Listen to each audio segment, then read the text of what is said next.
नमस्कार दोस्तों, आप सभी का स्वागत है राजस्थान 360 चैनल पर। अगर आप लोगों ने चैनल को सब्सक्राइब नहीं किया है तो चैनल को सब्सक्राइब ज़रूर कर लें। ये चैनल जो है आपके राजस्थान के जितने भी एग्ज़ाम्स होते हैं, सभी के लिए डेडिकेटेड है। चलिए स्टार्ट करते हैं हमारी क्लास को। राजस्थान जीके से संबंधित जो है हमारे यूज़ होंगे यहाँ पर। राजस्थान जीके के संबंधित जो हमारा टेस्ट है, मेरे बारे में ब्रीफ इंट्रोडक्शन आप यहाँ पर देख सकते हैं। मानसून शब्द किस भाषा से बना है? तो इनमें से कौन सी भाषा है जिससे मानसून शब्द जो है बना है? अरबी, लैटिन, फारसी और इनमें से कोई नहीं।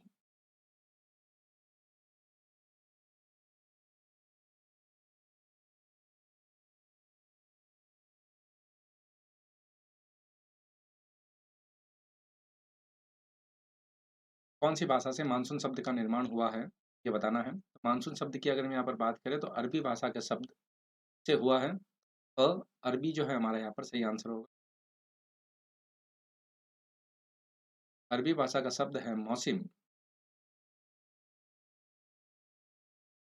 मौसिम का अर्थ होता है पवनों का, ऋतुओं के अनुसार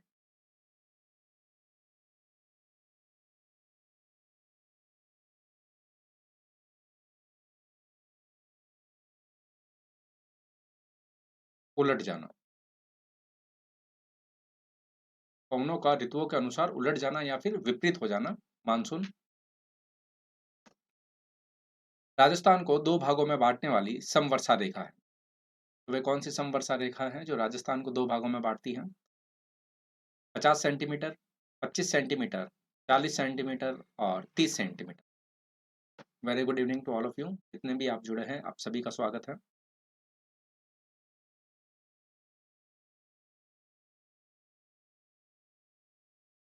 राजस्थान को 2 भागों में बाँटने वाली यहाँ पर समवर्षा रेखा जो है कितने सेंटीमीटर की है? तो 2 भागों में बाँटने वाली समवर्षा रेखा की अगर हम यहाँ पर बात करें तो 50 सेंटीमीटर वर्षा रेखा राजस्थान को 2 भागों में बाँटती है। राजस्थान में होने वाली महावट के संबंध में असत्य कथन बताइए। इनमें से वे कौन-सा स्टेटमेंट है जो महावट के संबंध में जो है रॉन्ग है? यह रबी की फसल के लिए वरदान है। भूमध्य सागरीय धाराओं से आगमन होता है। भारत में इसका प्रभाव उत्तरी और पश्चिमी भागों में दिखाई देता है और महावट के साथ मूसलाधार वर्षा भी होती है। तो स्टेटमेंट यहाँ पर रॉन्ग कौन सा है, ये आप लोगों से पूछा जा रहा है। तो रॉन्ग स्टेटमेंट की अगर मैं यहाँ पर बात करें तो महावट के साथ में मूसलाधार वर्षा भी होती है। ये ऐसा स्टेटमेंट जो है यहाँ पर रॉन्ग है। महावट से सर्वाधिक फायदा और सर्वाधिक नुकसान किस फसल को होता है? महावट से इनमें से कौन सी फसल है जिसको सर्वाधिक फायदा होता है और कौन सी फसल है जिसको सर्वाधिक नुकसान होता है?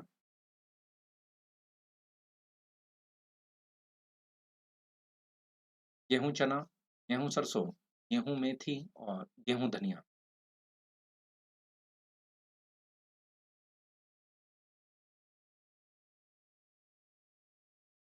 महावट से सर्वाधिक फायदा और सर्वाधिक नुकसान वाली फसल जो है इनमें से कौन सी है?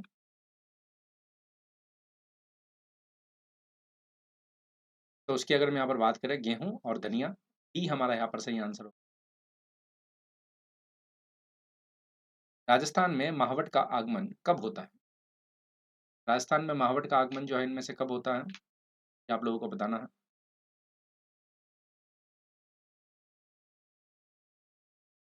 सितंबर, अक्टूबर, अक्टूबर, नवंबर, नवंबर, दिसंबर और दिसंबर, जनवरी।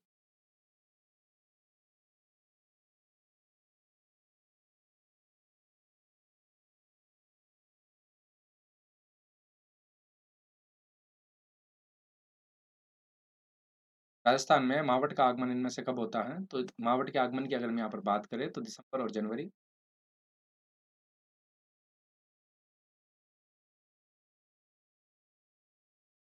राजस्थान में महावट होती है उष्ण चक्रवात से, शीतोष्ण चक्रवात से, भूमध्य रेखीय चक्रवात से और उष्णकटिबंधीय चक्रवात से।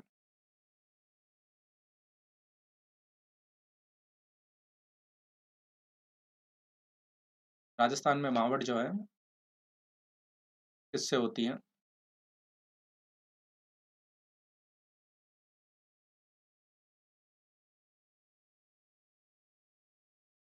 राजस्थान में महावट की अगर हम यहाँ पर बात करें, तो यहाँ पर शीतोष्ण चक्रवात के परिणाम स्वरूप होती है। डी हमारा सही आंसर होगा। अगला ये प्रश्न है हमारा, राजस्थान में जो महावट है, वो कौन-सी पवनों से होती है? ये पूछा गया है। हिमालय की ठंडी पवनों से, भूमध्य रेखीय की ठंडी पवनों से, उत्तर-पश्चिमी ठंडी पवनों से और पश्चिमी ठंडी पवनों से।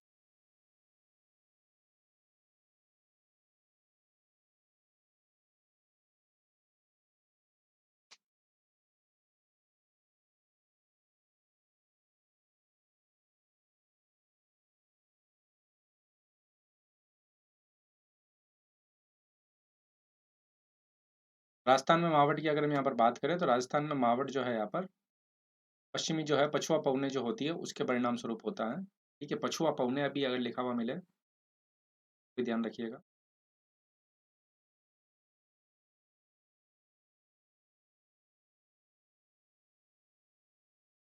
राजस्थान में सर्वाधिक वर्षा वाला जिला,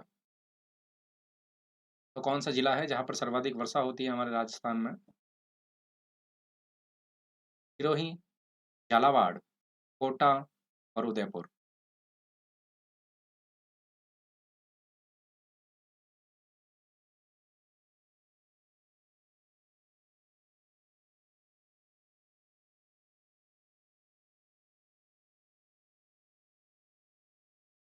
राजस्थान में सर्वाधिक वर्षा जो है होती है, यहाँ पर झालावाड़ में होती है। बी सही आंसर है बिल्कुल।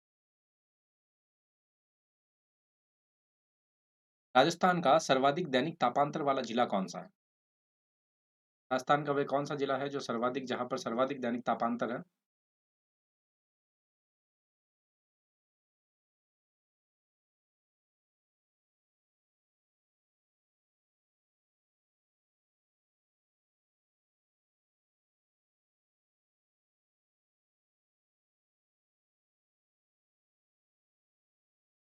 राजस्थान में सर्वाधिक दैनिक तापांतर की अगर हम यहाँ पर बात करें, तो सर्वाधिक दैनिक तापांतर जो है जैसलमेर में।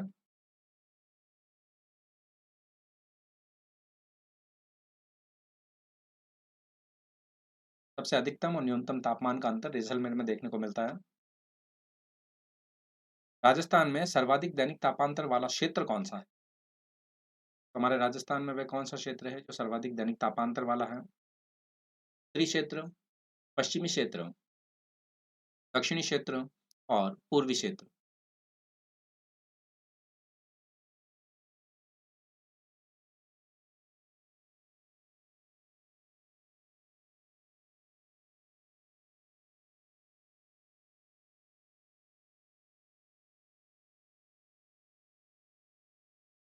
सर्वाधिक दैनिक तापांतर वाले क्षेत्र की अगर हम यहाँ पर बात करें, तो वह पश्चिमी क्षेत्र हो जाएगा। बी हमारा सही आंसर होगा। राजस्थान का सर्वाधिक गर्म जिला कौन-सा है? तो इनमें से हमारे राज्य राजस्थान का सबसे गर्म जिला कौन-सा है, ये आपको बताना है।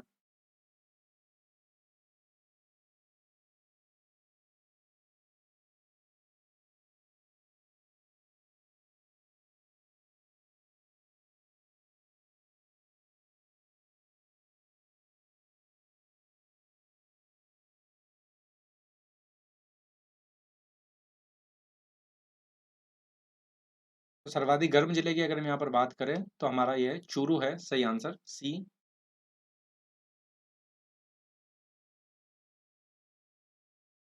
लू के संदर्भ में कौन-सा स्टेटमेंट सही नहीं है? तो कौन-सा स्टेटमेंट है, सही नहीं है, ये आप लोगों को बताना है।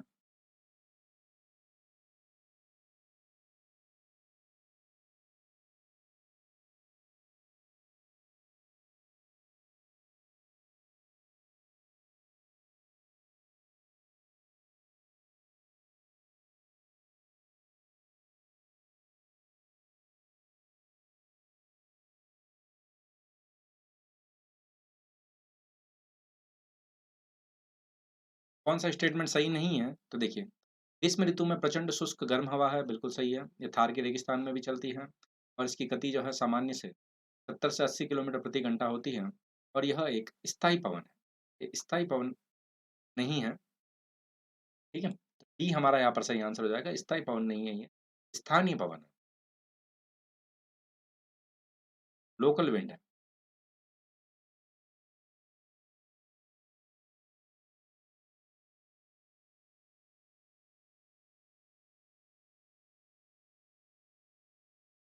राजस्थान में कौन-सी जलवायु नहीं पाई जाती? तो इनमें से वह कौन-सी जलवायु है जो हमारे राजस्थान में नहीं पाई जाती?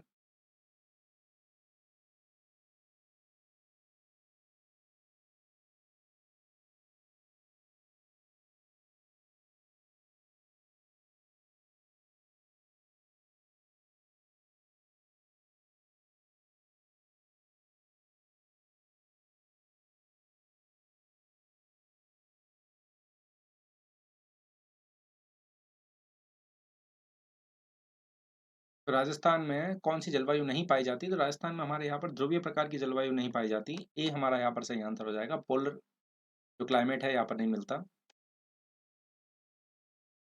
कोपेन के जलवायु प्रदेश का वर्गीकरण का आधार क्या था? तो कोपेन ने किसके अनुसार जो है जलवायु प्रदेश का वर्गीकरण किया? वायुदाब, एटमॉस्फेरिक प्रेशर, वर्षा, रेनफॉल, धरातल, सरफेस और वनस्पति वेजिटेशन। तो कोपेन के जलवायु प्रदेश के वर्गीकरण का आधार क्या रहा यहाँ पर?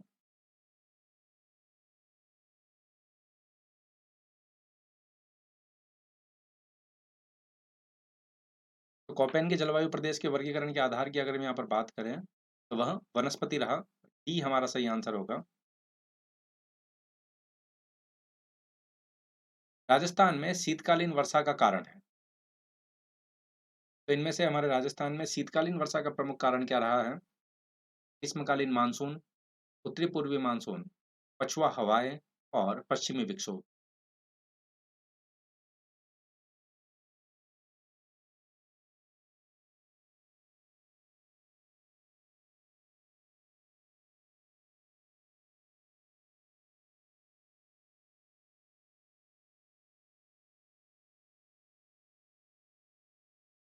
तो राजस्थान में शीतकालीन वर्षा जो होती है, उसका प्रमुख कारण क्या है यहाँ पर? पश्चिमी विक्षोभों के परिणाम स्वरूप होती है। वेस्टर्न डिस्टर्बेंस के परिणाम स्वरूप राजस्थान में शीतकालीन वर्षा होती है। राजस्थान में औसत वर्षा होती है। राजस्थान में औसत वर्षा जो है कितनी होती है, ये आप लोगों को बताना है।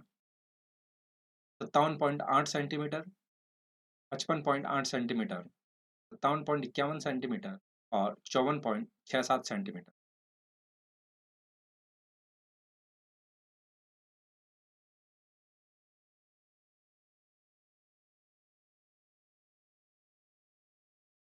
तो राजस्थान में औसत वर्षा की अगर मैं यहाँ पर बात करें, तो राजस्थान में औसत वर्षा होती है 57.51 सेंटीमीटर।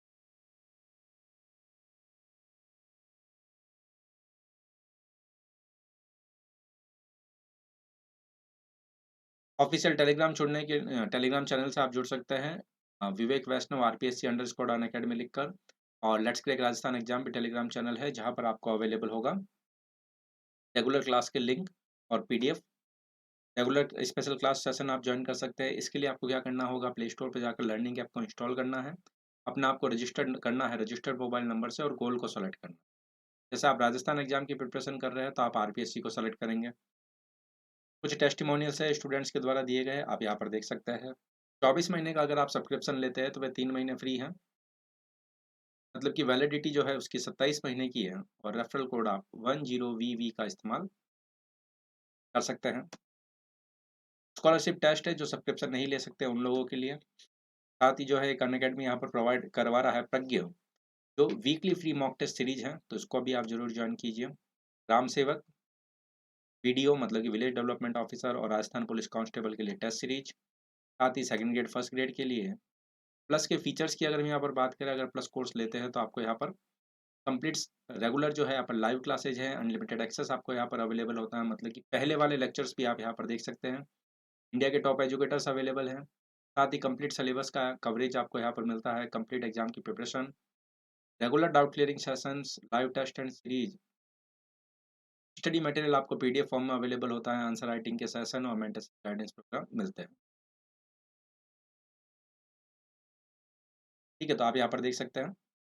ये जो आपको बेनिफिट्स मिलते हैं यहाँ पर, आंसर राइटिंग के सेशन भी आपके लिए अवेलेबल है, टेस्ट सीरीज अवेलेबल है आपके लिए यहाँ पर। तो इनको आप ज़रूर जॉइन कीजिए, ये आपको जो है बेनिफिट देंगे।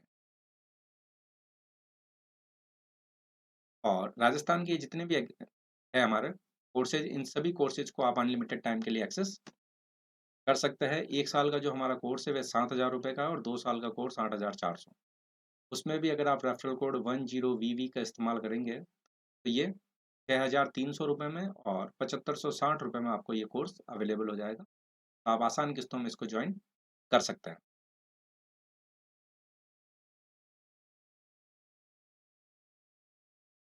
और यूपी, एमपी, बिहार व राजस्थान का कंप्लीट प्रिपरेशन आपको यहाँ पर 10VV रेफरल कोड के साथ में 1,130 रुपये प्रति माह में अवेलेबल हो जाएगा। और किसी प्रकार का कोई डाउट हो तो अनअकैडमी की लर्निंग ऐप पर मैसेज करके आप पूछ सकते हैं।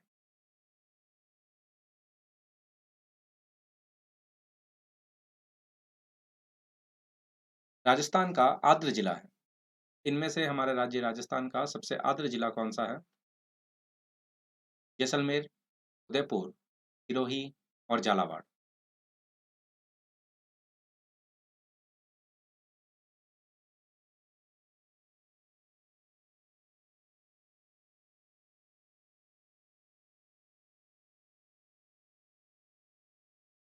राजस्थान के सबसे आर्द्र जिले की अगर हम यहाँ पर बात करें तो आपका आंसर हो जाएगा यहाँ पर झालावाड़।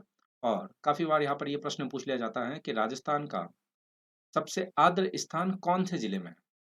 सबसे आर्द्र स्थान जो है वह माउंट आबू है।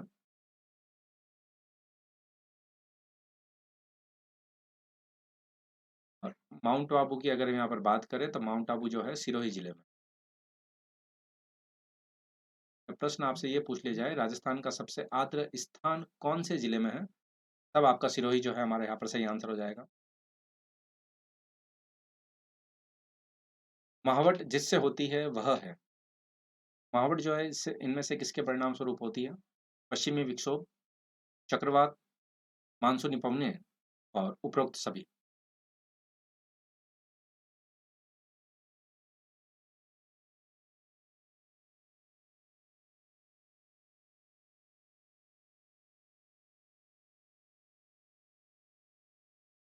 महावट जो शीतकालीन वर्षा होती है, शीत ऋतु में जो वर्षा होती है, उनमें से उसका प्रमुख कारण क्या है?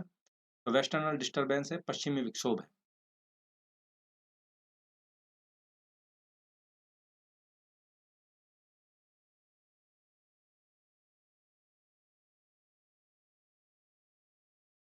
राजस्थान में वर्षा का औसत कम होता है। राजस्थान में वर्षा का औसत जो है यहाँ पर किस तरह से कम होता है? दक्षिण से उत्तर की ओर, पूर्व से पश्चिम की ओर, दक्षिण से पूर्व की ओर और उत्तर से दक्षिण की ओर।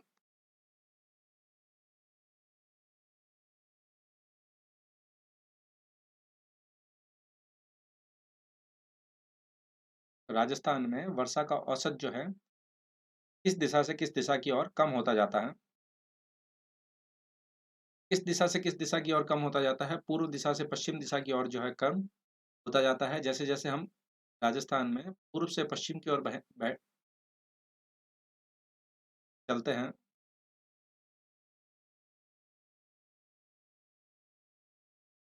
जैसे-जैसे हम पूर्व से पश्चिम की ओर चलेंगे, वैसे-वैसे वर्षा में क्या होता जाएगा? वर्षा का स्तर जो है यहाँ पर कम होता जाएगा, वर्षा में कमी होती जाएगी। इसी प्रकार से हमारे भारत में भी वर्षा में कमी होती जाएगी। राजस्थान में दक्षिण-पश्चिमी मानसून से लगभग कितने प्रतिशत वर्षा होती है? हमारा जो राज्य है राजस्थान, उसमें दक्षिण-पश्चिमी मानसून से कितने प्रतिशत वर्षा होती है? 5 से 10%, 20 से 30%, 40 से 50% और 80 से 90%।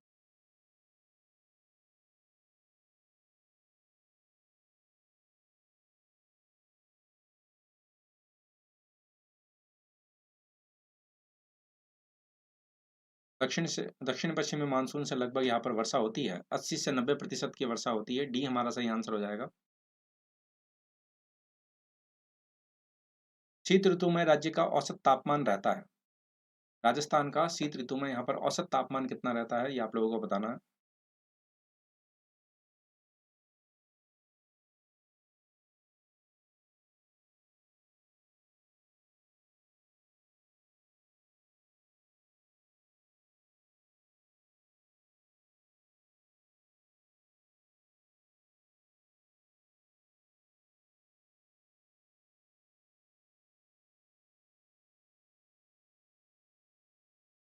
शीत ऋतु में हमारे राजस्थान का औसत तापमान यहाँ पर 12 डिग्री से लेकर 17 डिग्री के आसपास रहता है।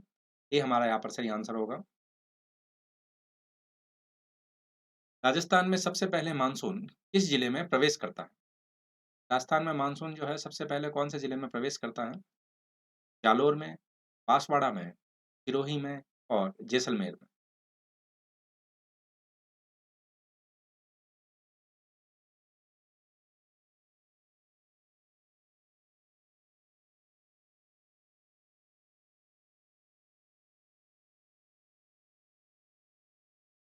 तो राजस्थान में सबसे पहले मानसून की अगर हम यहाँ पर बात करें तो सबसे पहले मानसून यहाँ पर बिल्कुल बी बांसवाड़ा में प्रवेश करता है।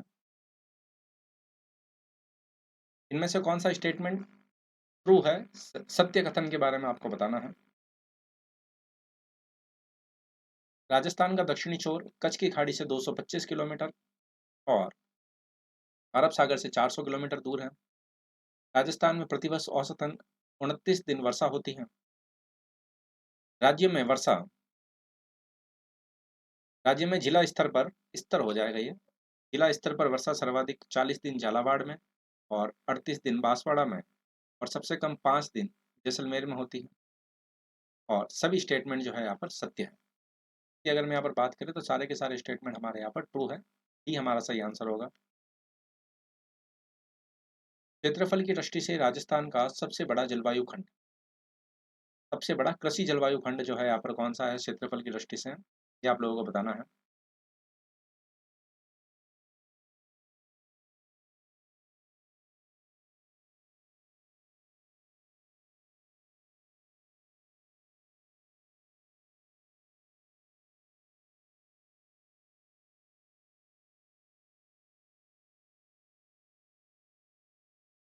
क्षेत्रफल की दृष्टि से सबसे बड़ा कृषि जलवायु क्षेत्र की अगर हम यहाँ पर बात करें तो शुष्क पश्चिमी मैदान, डी हमारा यहाँ पर सही आंसर होगा।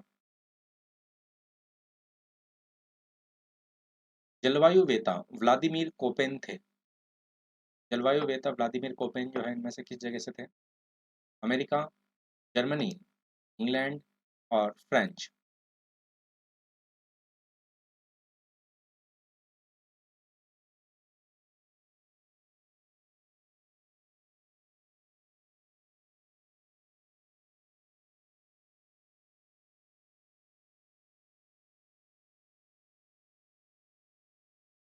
जलवायु वेता व्लादिमीर कोपेन जो है इनमें से किस जगह से थे? तो जलवायु वेता व्लादिमीर कोपेन की अगर हम यहाँ पर बात करें तो वे जर्मनी से थे। डी सही आंसर होगा, जर्मनी। राज्य में सर्वाधिक वज्र तूफान किन जिलों में आते हैं?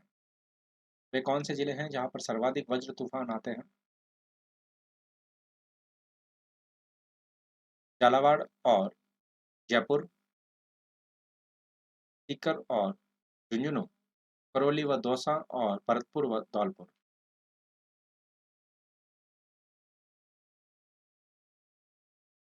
राजस्थान में सर्वाधिक वज्र तूफान की अगर हम यहाँ पर बात करें तो वज्र तूफान जो है झालावाड़ व जयपुर में आते हैं। ये हमारा यहाँ पर सही आंसर होगा। सागवान मुख्यतः राजस्थान के किस जिले में सर्वाधिक होते हैं? राजस्थान का वे कौन सा जिला है जहाँ पर सबसे अधिक सागवान हमको देखने को मिलता है? डूंगरपुर उदयपुर, चित्तौड़गढ़ उदयपुर, बांसवाड़ा झालावाड़ और सिरोही उदयपुर।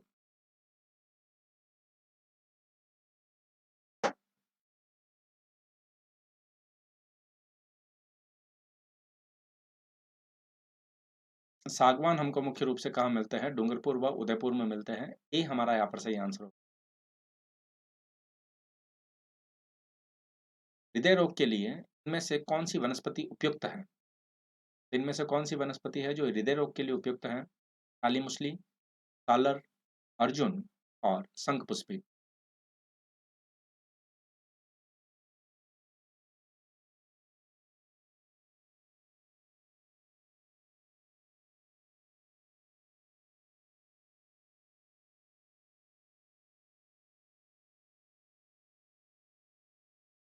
तो कौन सी वनस्पति उपयुक्त है यहाँ पर? तो वनस्पति उपयुक्त की अगर हम यहाँ पर बात करें तो अर्जुन है।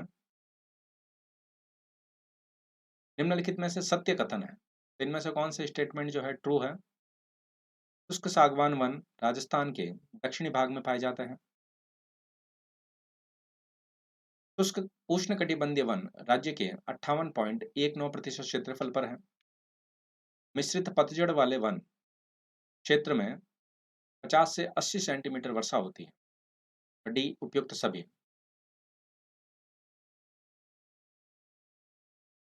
तो यहाँ पर कौन सा स्टेटमेंट ट्रू है? ट्रू की अगर मैं यहाँ पर बात करें तो सभी ट्रू है। सबसे कम वन क्षेत्र राजस्थान के किस जिले में? तो इनमें से वे कौन सा जिला है जिसमें सबसे कम वन क्षेत्र है? जैसलमेर, बीकानेर, चूरू और झुंझुनू।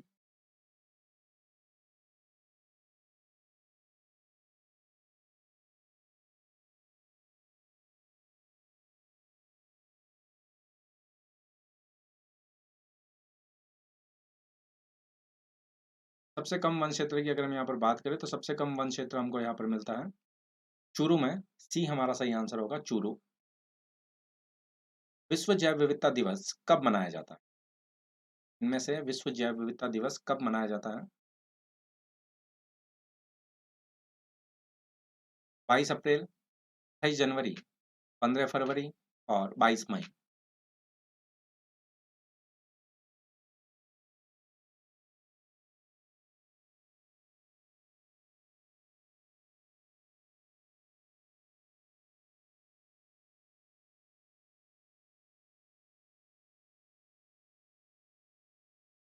विश्व जैव विविधता दिवस की अगर हम यहाँ पर बात करें तो 22 मई जो है हमारा यहाँ पर सही आंसर होगा।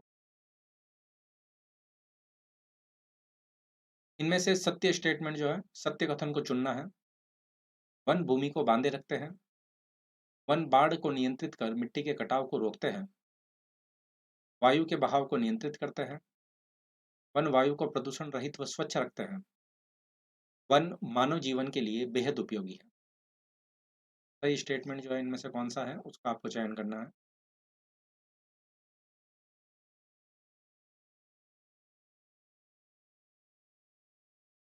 यहाँ पर अगर हम बात करें तो सभी के सभी स्टेटमेंट जो है यहाँ पर ट्रू है। 4 नंबर ऑप्शन या डी जो है हमारा यहाँ पर सही आंसर होगा। राजस्थान सरकार के द्वारा पहली वन नीति का अनुमोदन कब किया गया? राजस्थान सरकार के द्वारा पहली वन नीति का अनुमोदन कब किया जाता है, ये आप लोगों को बताना है। सितंबर 2011, अगस्त 2010, मार्च 2011 और फरवरी 2010।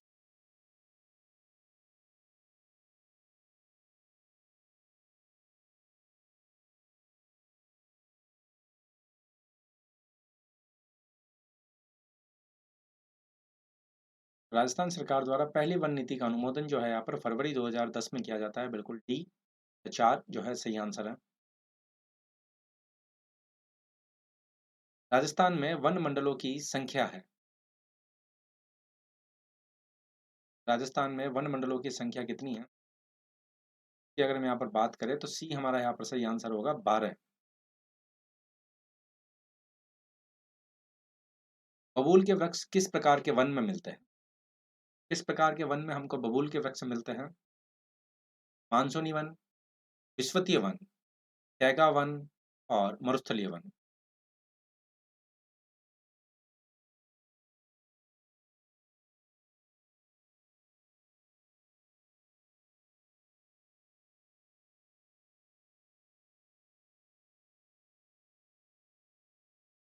बबूल के वृक्ष हमको किस प्रकार के वनों में मिलते हैं? तो बबूल के वन हमको मरुस्थलीय वनों में मिलते हैं। ई हमारा सही आंसर। निम्नलिखित में से कौन सी राजस्थानी सुगंधित घास है जिसे पशु उसकी सुगंध के कारण नहीं खाते? मोतियों, सुगनी, उपरोक्त दोनों और सेवण। तो इनमें से वे कौन सी राजस्थानी घास है जिसे पशु उसकी सुगंध के कारण नहीं खाते हैं?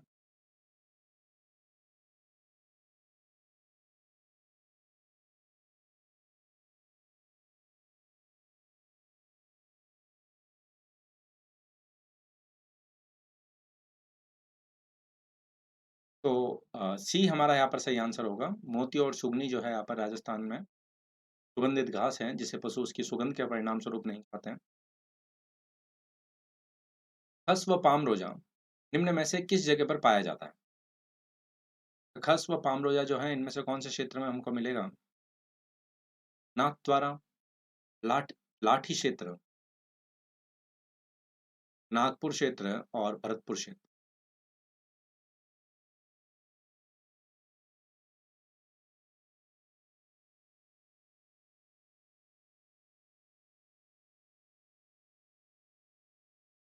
तो खस व पामरोजा की अगर हम यहाँ पर बात करें तो भरतपुर क्षेत्र में मिलेगा हमको ये। सी हमारा सही आंसर होगा। भारत का सुदूरस्थ दक्षिणी बिंदु जो है यहाँ पर सदर्न मोस्ट जो है पॉइंट कौन सा है हमारे भारत का? कन्याकुमारी पर, रामेश्वरम पर, इंदिरा पॉइंट पर और पॉइंट कोलिमोर पर।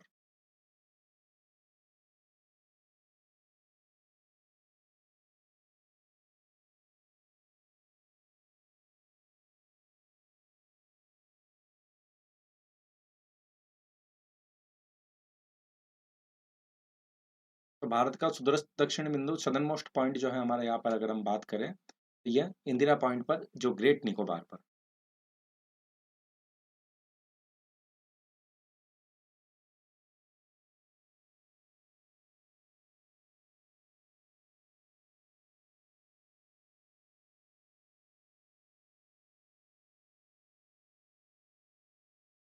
इंदिरा पॉइंट ग्रेट निकोबार में है। निम्नलिखित कथनों पर विचार कीजिए और आपको बताना है कौन सा स्टेटमेंट जो है यहाँ पर सही है। असम भूटान तथा बांग्लादेश की सीमाओं के साथ लगा हुआ है। पश्चिमी बंगाल भूटान नेपाल की सीमाओं से लगा हुआ है। मिजोरम बांग्लादेश तथा म्यांमार की सीमाओं से लगा हुआ है। उपर्युक्त कथनों में से कौन सा स्टेटमेंट ट्रू है ये आप लोगों को बताना।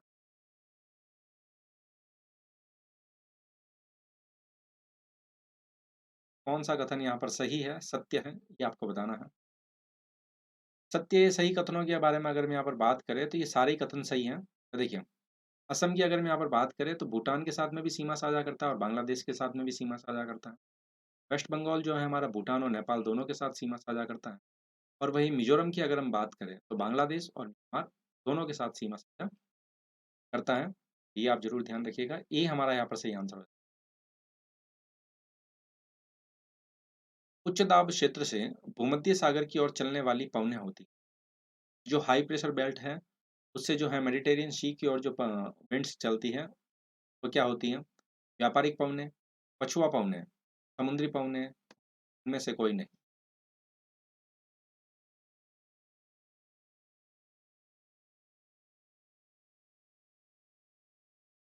उच्च दाब क्षेत्र से भूमध्य सागर की ओर चलने वाली पवनें।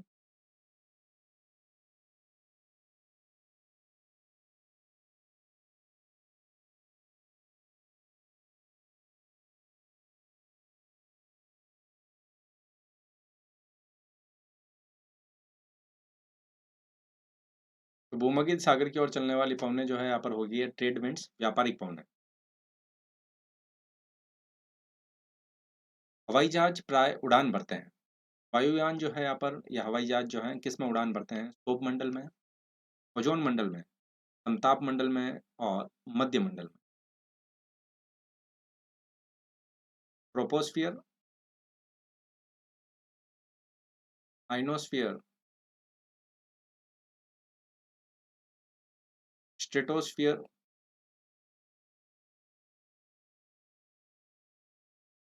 और मीजोस्फियर।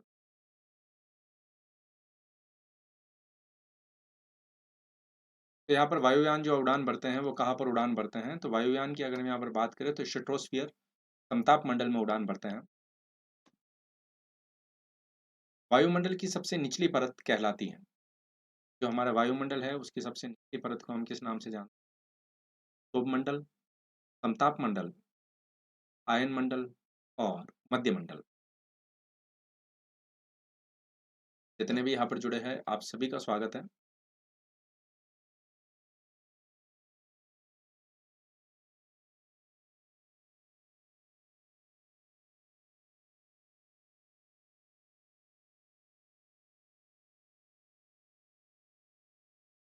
वायुमंडल की जो सबसे निचली परत है उसको हम ट्रोपोस्फियर के नाम से जानते हैं, सौर मंडल के नाम से जानते हैं।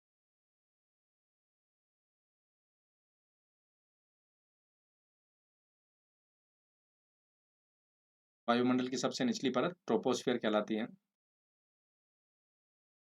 चक्रवात की आकृति इनमें से किस प्रकार की होती है? गोलाकार, त्रिभुजाकार, अंडाकार और इनमें से कोई नहीं। चक्रवात की आकृति जो है इनमें से किस प्रकार की होती है?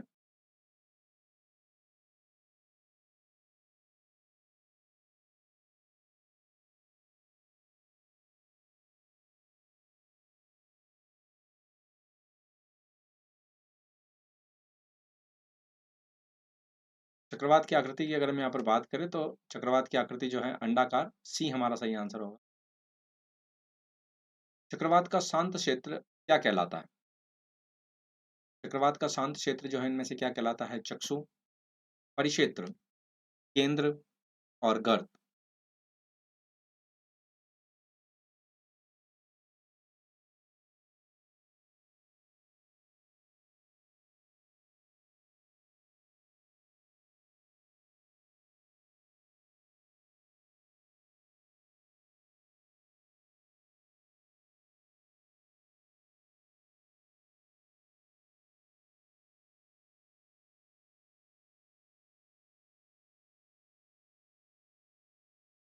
चक्रवात का शांत क्षेत्र क्या कहलाता है? चक्रवात का शांत क्षेत्र कहलाता है चक्षु।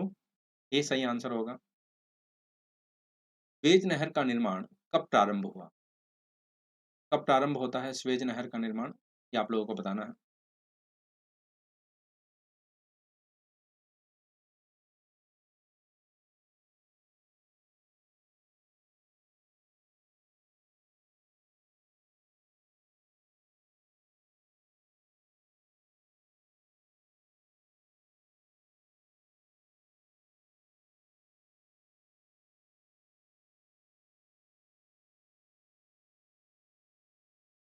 स्वेज नहर के निर्माण की अगर हम यहाँ पर बात करें तो इनमें से कौन सा सन है जब प्रारंभ होता है? 1854 में प्रारंभ होता है।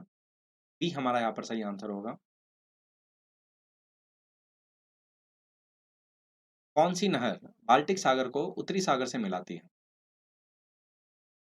बाल्टिक सागर को उत्तरी सागर से मिलाने वाली नहर जो है कौन सी है?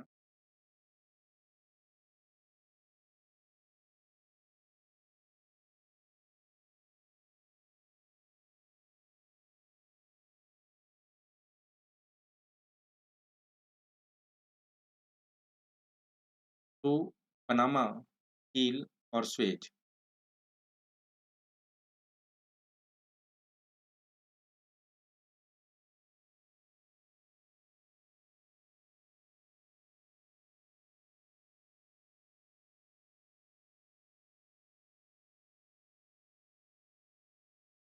तो बाल्टिक सागर को जो है यहाँ पर उत्तरी सागर से मिलाने वाली नहर की अगर हम यहाँ पर बात करें तो वो होगा आपका कील नहर। ठीक है, सी हमारा यहाँ पर सही आंसर हो। कील, सी नहर। क्रा नहर निम्नलिखित में से किस देश में स्थित है? तो इनमें से वे कौन सा देश है जिसमें क्रा नहर स्थित है? फिनलैंड, जर्मनी, थाईलैंड और भारत।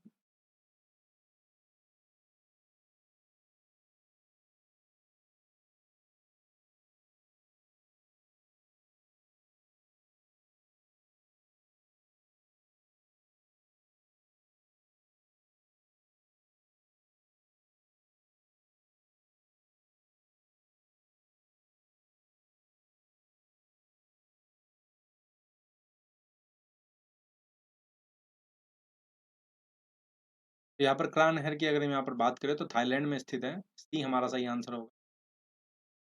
विश्व की सबसे बड़ी जहाज रानी नहर इनमें से कौन सी है? विश्व की सबसे बड़ी जहाज रानी नहर।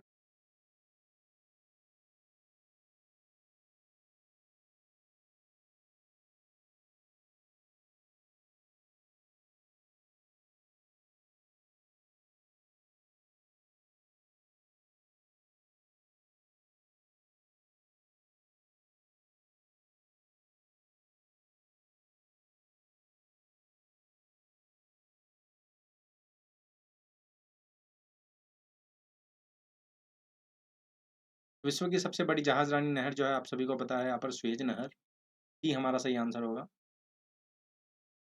निम्नलिखित में से किस एक की सीमा कैस्पियन सागर से नहीं लगती?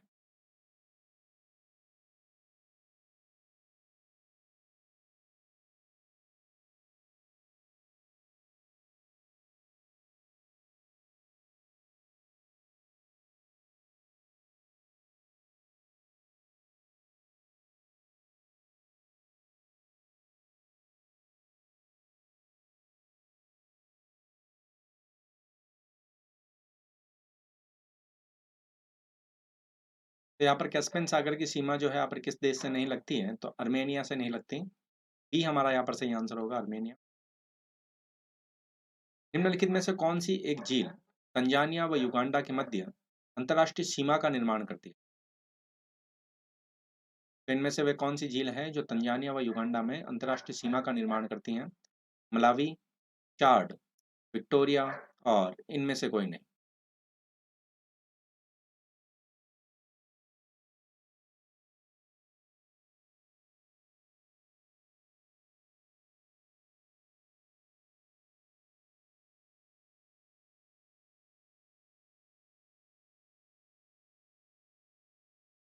तंजानिया व युगांडा के मध्य अंतर्राष्ट्रीय सीमा का निर्माण विक्टोरिया करती हैं।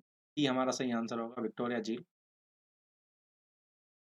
विश्व की सबसे बड़ी, विश्व की सर्वाधिक खारे जल की झील वॉन झील किस देश में है?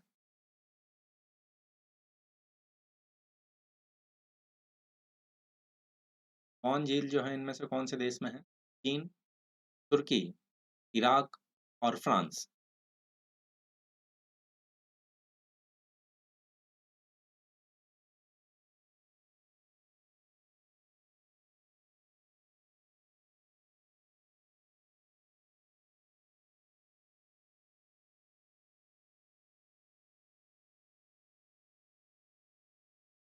खारे जल की झील वॉन झील की अगर हम यहाँ पर बात करें तो तुर्की में है। स्वेज नहर की लंबाई कितनी है? तो कितने किलोमीटर लंबी है स्वेज नहर? 65.1 किलोमीटर, तो 68 किलोमीटर, तो 55.1 किलोमीटर और 98.8 किलोमीटर।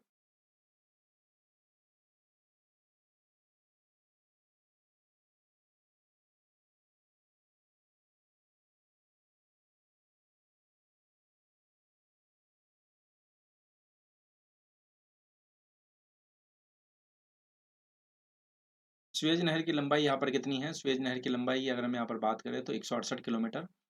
बी हमारा सही आंसर होगा। बाकली बांध जालोर में किस नदी पर बनाया गया है? बाकली बांध जालोर में इनमें से कौन सी नदी पर बनाया गया है? हरी, जवाई, पांडी और सूकड़ी।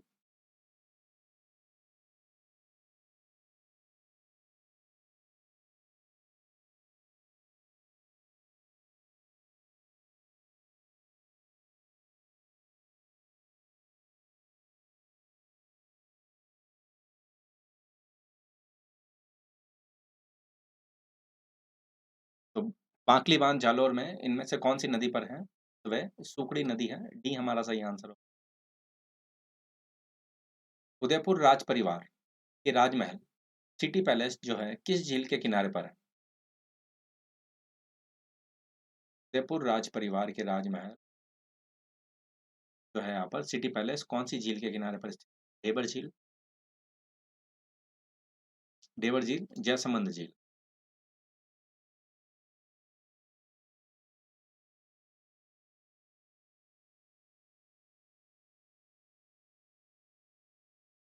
फतेह सागर झील, उदय सागर झील और पिछोला झील।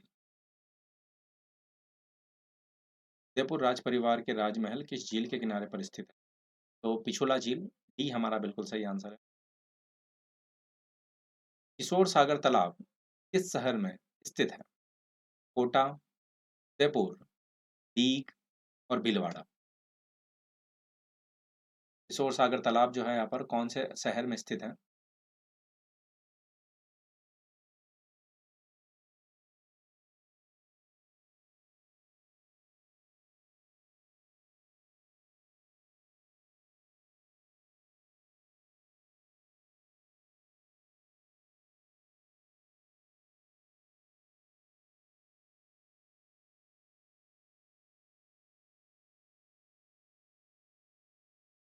तो यहाँ पर अगर हम बात करें किशोर सागर तालाब जो है यहाँ पर कौन सी झील में स्थित है? किशोर सागर तालाब की अगर हम बात करें, सॉरी, किस जगह पर है?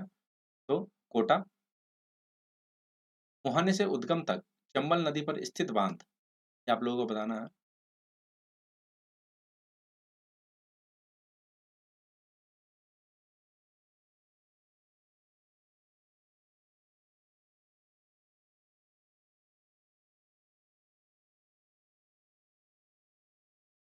मुहाने से उद्गम तक चंबल नदी पर स्थित बांध जो है, का सही क्रम क्या है?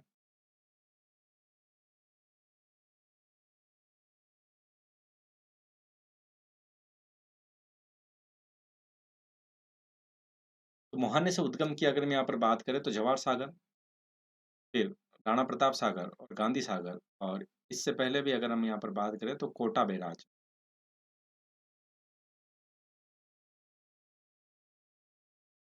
पहले कोटा बैराज है। मुहाने से उद्गम की ओर अगर हम बात कर रहे हैं, राजस्थान में कोटा बैराज है, फिर जवाहर सागर है, फिर राणा प्रताप सागर है और गांधी सागर जो है एमपी में।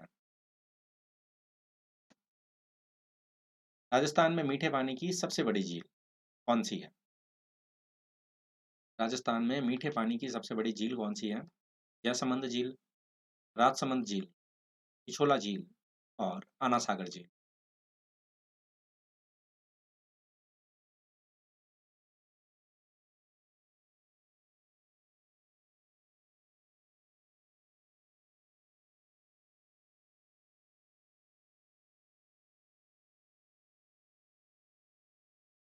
मीठे पानी की सबसे बड़ी झील की अगर हम यहाँ पर बात करें तो मीठे पानी की सबसे बड़ी झील जो है हमारे यहाँ पर जयसमंद झील है। ये हमारा सही आंसर हो जाएगा और जयसमंद झील को ही हम एबर झील के नाम से जानते हैं।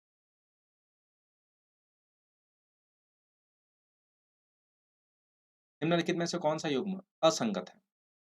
असंगत या असुमेलित जो है इनमें से कौन सा है ये आपको बताना है। काबोद झील, जैसलमेर, तिरिशेट झील, अलवर, अनूप सागर, जोधपुर और गैप सागर, डूंगरपुर।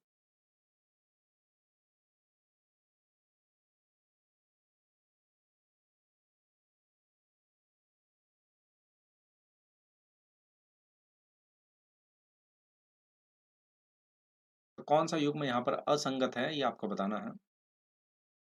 असंगत युग्म की अगर हम यहाँ पर बात करें तो अनूप सागर जो है जोधपुर में नहीं है। ये हमारा यहाँ पर सही आंसर हो जाएगा। यहाँ पर कमेंट सेक्शन में आप मुझे जरूर बताएंगे अनूप सागर झील जो है किस जगह पर है। पुष्कर झील पर प्रत्येक वर्ष या हर वर्ष पुष्कर मेला कब बढ़ता है? पुष्कर झील पर मेला कब बढ़ता है ये आप लोगों से पूछा गया है। कार्तिक अमावस्या को, कार्तिक पूर्णिमा को, माघ पूर्णिमा को और अश्विन पूर्णिमा को।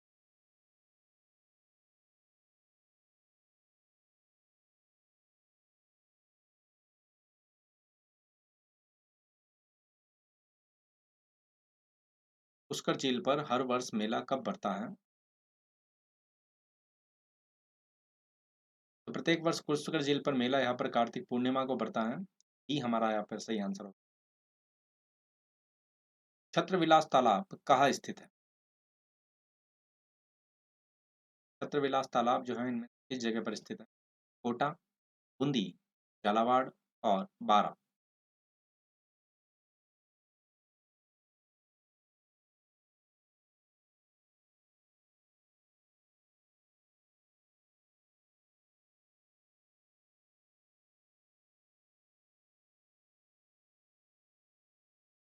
छत्रविलास तालाब जो है इनमें से किस जगह पर स्थित है? छत्रविलास तालाब की अगर हम यहाँ पर बात करें तो कोटा में है। कोटा जिले में हमको मिलता है छत्रविलास तालाब। बांध व उससे संबंधित जिले का कौन सा युग्म असंगत है? बांध है और उससे संबंधित जिला है, उसका युग्म कौन सा असंगत है? पार्वती बांध, धौलपुर, कानोता बांध, दौसा, मेहसागर, जोधपुर और पांचना, करौली।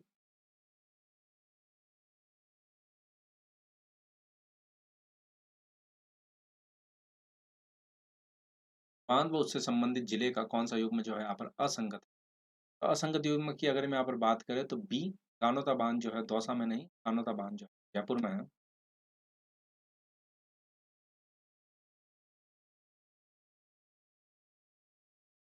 बी हमारा यहाँ पर सही आंसर होगा। जिलों व स्थान को कौन सा युग्म जो है यहाँ पर सही सुमेलित नहीं है? कौन सा जो है यहाँ पर सही सुमेलित नहीं है? बालसमंद, जोधपुर, ताल छापर, चूरू, छापरवाड़ा, पाली और नंदसमंद।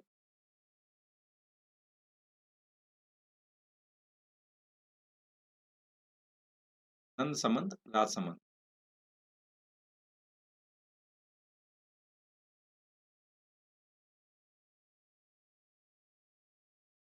कौन सा यहाँ पर सही सुमेलित नहीं है? बिल्कुल आप जो है यहाँ पर सी आंसर दे रहे हैं, छापरवाड़ा पाली यहाँ पर सही सुमेलित। ये भी बता देंगे आप मुझे कमेंट सेक्शन में, छापरवाड़ा जो है कहाँ पर है? ऊज झील कहाँ पर स्थित है? धौलपुर, जालोर, जैसलमेर और उदयपुर। ऊज झील इनमें से किस जगह पर स्थित है?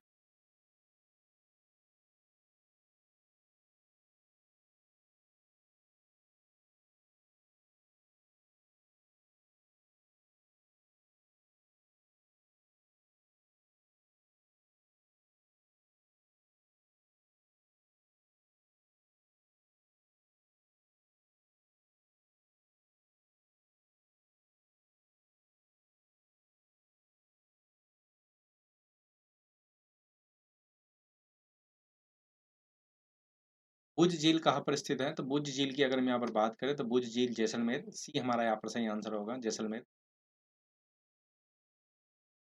निम्नलिखित में से कौन सा युग्म असंगत है?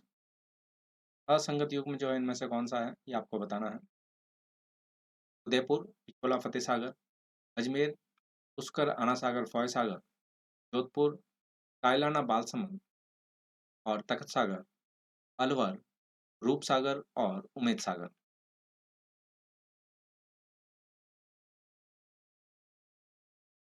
इनमें से कौन सा युग्म असंगत है? असंगत युग्म की अगर हम यहाँ पर बात करें तो ये अलवर, रूप सागर और उमेद सागर, बाकी तीनों के तीनों जो है यहाँ पर सुमेलित हैं।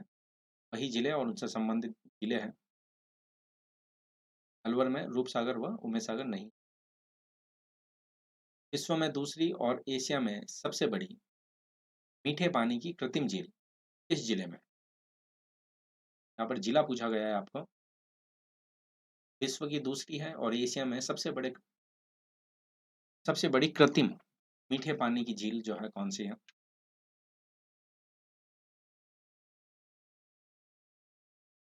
जयपुर, जोधपुर, कोटा और उदयपुर।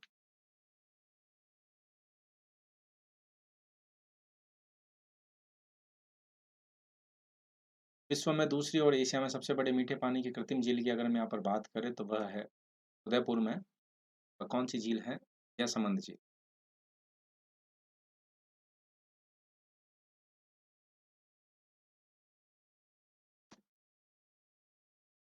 जोधपुर में कायलाना झील का निर्माण किसके द्वारा करवाया गया? जोधपुर में जो कायलाना झील है का निर्माण इनमें से किसके द्वारा करवाया गया?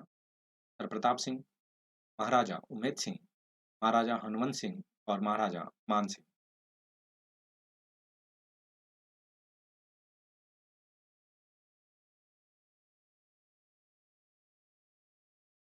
जोधपुर में कायलाना झील का निर्माण किसके द्वारा करवाया जाता है?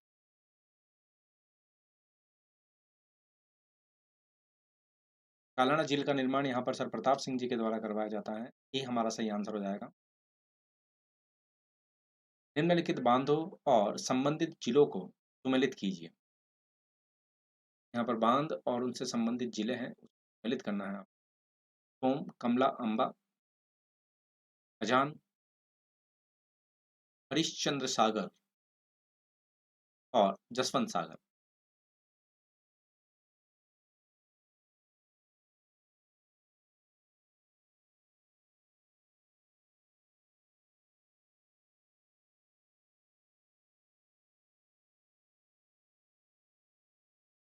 तो बांधों और जिलों को संबंध सुमेलित करना है तो यहाँ पर एक से ही सुमेलित हो जाएगा। सोन, कमला, अंबा की अगर हम यहाँ पर बात करें तो ये डूंगरपुर में है, 1 और 3। अजान बांध की अगर हम यहाँ पर बात करें तो भरतपुर में है, और वही हरिश्चंद्र सागर की अगर हम बात करें तो कोटा में, और जसवंत सागर जो है जोधपुर में। 3, 1, 4, 2 जो है हमारा यहाँ पर सही आंसर हो जाएगा। आइसलैंड रिसोर्ट नामक होटल किस झील के पर बनाया गया है? आइसलैंड रिसोर्ट जो होटल है इनमें से कौन सी झील पर है? पिछोला झील, अजित सागर, उदय सागर और स्वरूप सागर।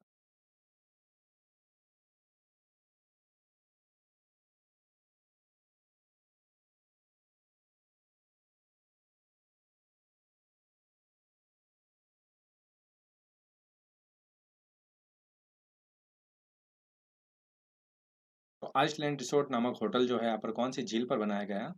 ये अजीत सागर झील पर, बी हमारा सही आंसर होगा, अजीत सागर।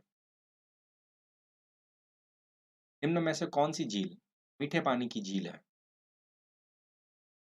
तो इनमें से वे कौन सी झील है जो मीठे पानी की है, ये आप लोगों को बताना है। कुचामन झील, सरदार समन झील, फलोदी झील और कबोत झील।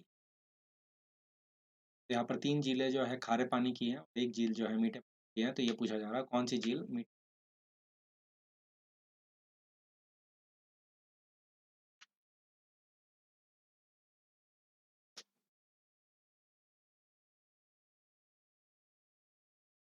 मीठे पानी की झील की अगर हम यहाँ पर बात करें तो ये मीठे पानी की झील सरदार समंद झील, बी सही आंसर होगा। जयसमंद झील के 7 टापुओं में से सबसे छोटा टापू कौन? आवा का भागड़ा, प्यारी, देवरी और गीलू।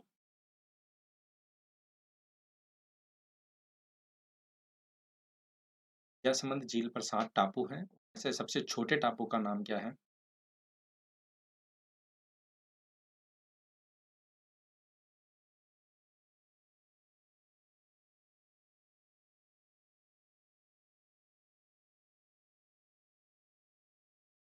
जयसमंद झील के 7 टापुओं पे सबसे छोटे टापू की बात करें हम, तो ये हमारा प्यारी है, ही हमारा सही आंसर होगा। पर्चा बावड़ी किस स्थान पर स्थित? ऐसा कौन सा स्थान है जहाँ पर पर्चा बावड़ी स्थित है? सिरोही, पाली, रामदेवरा और बाड़मेर।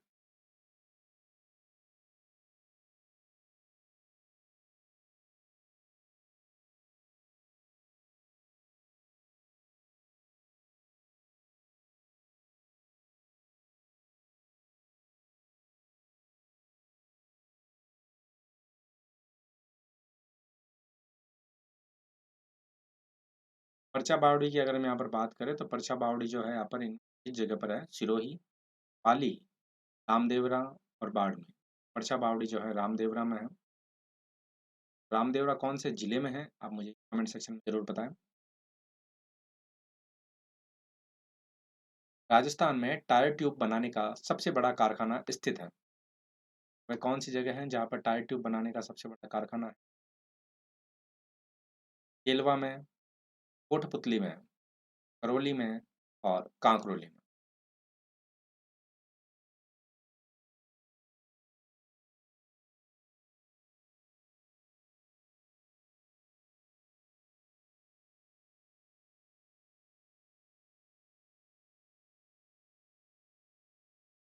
टायर ट्यूब बनाने का सबसे बड़ा कारखाना कहाँ पर है? सबसे बड़े कारखाने की अगर हम यहाँ पर बात करें तो कांकरोली में है, ये हमारा सही आंसर।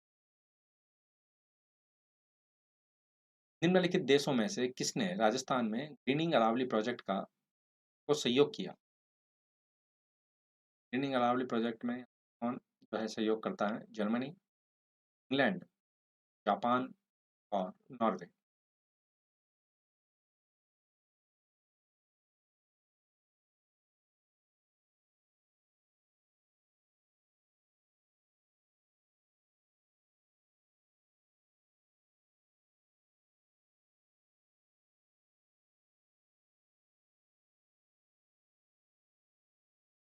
ग्रीनिंग अरावली प्रोजेक्ट में यहाँ पर कौन सा देश सहयोग करता है? तो जापान सहयोग करता है, सी हमारा सही आंसर।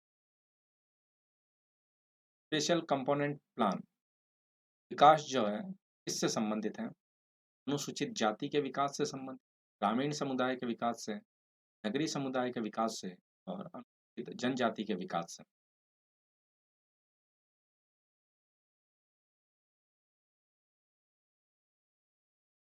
स्पेशल कंपोनेंट प्लान जो है आप किसके विकास से संबंधित है?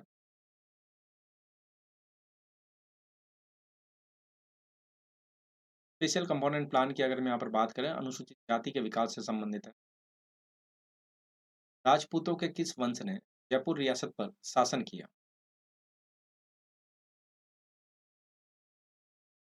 राजपूतों का वह कौन सा वंश है ने जयपुर रियासत पर शासन किया था?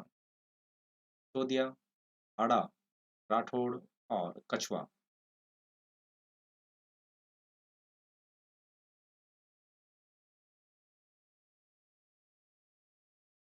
जयपुर रियासत पर शासन करने वाला कौन-सा वंश है यहाँ पर? जयपुर रियासत पर शासन करने के लिए यहाँ पर कछवाहा वंश, डी हमारा सही आंसर है। अजमेर में रेलवे वर्कशॉप की स्थापना कब हुई?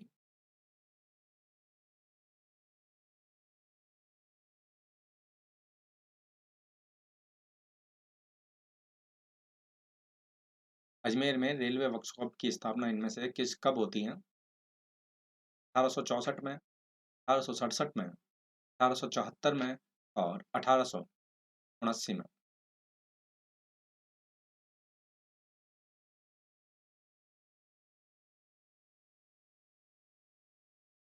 तो अजमेर में रेलवे वर्कशॉप की स्थापना जो है यहाँ पर 1879 में होती है। डी हमारा सही आंसर होगा। राजस्थान में सर्वप्रथम डेयरी संयंत्र की स्थापना कहाँ हुई? सबसे पहले डेयरी संयंत्र की स्थापना इनमें से कौन सी जगह पर होती है?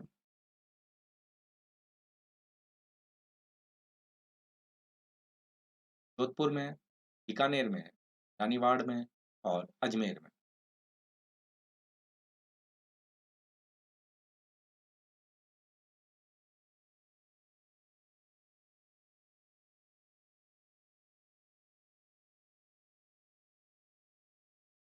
डेयरी संयंत्र की स्थापना सबसे पहले अजमेर में होती है। डी हमारा सही आंसर है।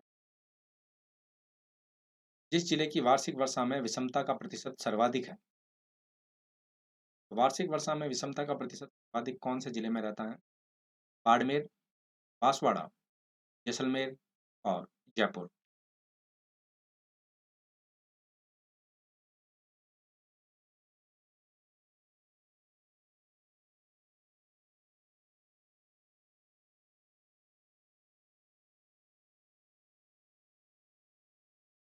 इस जिले की वार्षिक वर्षा में विषमता का प्रतिशत सर्वाधिक है? सर्वाधिक विषमता का प्रतिशत यहाँ पर जैसलमेर, सी हमारा सही आंसर होगा। राष्ट्रीय उद्यान घोषित होने वाला राज्य में पहला क्षेत्र कौन सा? पहले क्षेत्र कौन सा, सबसे पहले कौन सा राष्ट्रीय उद्यान घोषित होता है हमारे राज्य राजस्थान में?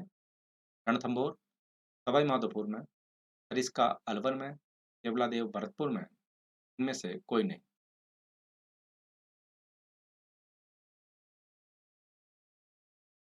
राष्ट्रीय उद्यान घोषित होने वाला राज्य का पहला क्षेत्र कौन सा है?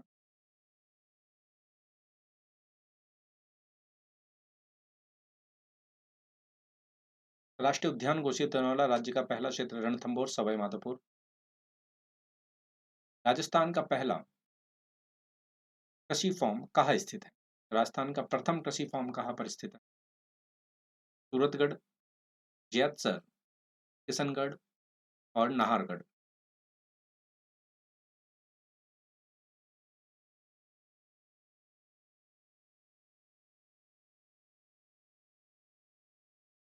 राजस्थान का पहला कृषि फॉर्म कहाँ पर स्थित है?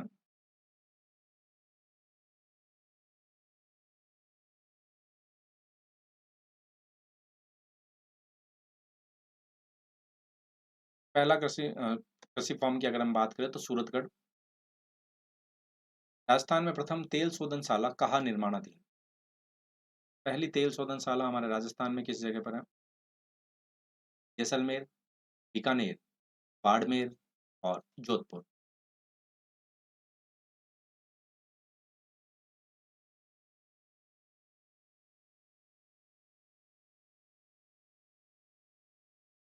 राजस्थान में प्रथम तेल शोधनशाला कहाँ पर निर्माणाधीन है?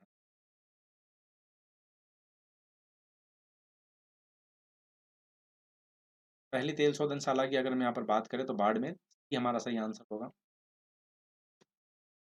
अंतर्राष्ट्रीय दर्जा प्राप्त राजस्थान का पहला हवाई अड्डा है। राजस्थान का पहला हवाई अड्डा जिसने अंतर्राष्ट्रीय दर्जा प्राप्त किया। सांगानेर हवाई अड्डा जयपुर, डबोक हवाई अड्डा उदयपुर, कातनाडा हवाई अड्डा जोधपुर और कोटा हवाई अड्डा कोटा।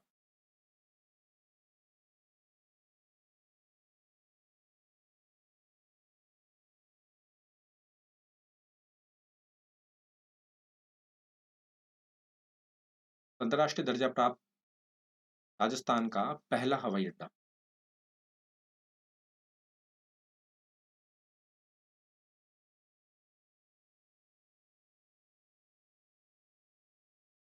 राजस्थान के पहले हवाई अड्डा की अगर मैं यहाँ पर बात करें तो सांगानेर हवाई अड्डा जयपुर हमारा यहाँ पर सही आंसर हो जाएगा।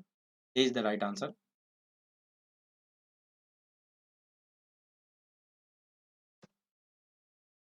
राजस्थान स्थित मत्स्य देश का एक राजा जो महाभारत युद्ध में युधिष्ठिर की ओर से लड़ा और वीर गति को प्राप्त हुआ। तो किसके बारे में यहाँ पर बात हो रही है, ये आपको बताना है।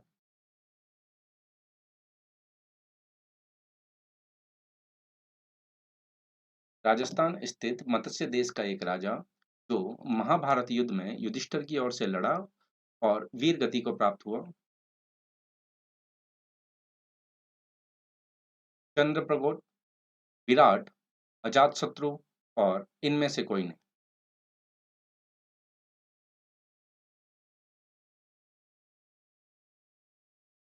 तो यहाँ पर किसके बारे में बात हो रही है, तो उसकी अगर मैं यहाँ पर बात करें तो विराट के बारे में बात हो रही है। बी।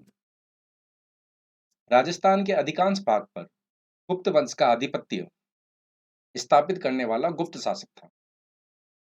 तो राजस्थान के अधिकांश भाग पर गुप्त वंश का आधिपत्य स्थापित करने वाला गुप्त शासक कौन सा था? चंद्रगुप्त द्वितीय, समुद्रगुप्त, कुमारगुप्त और स्कंदगुप्त।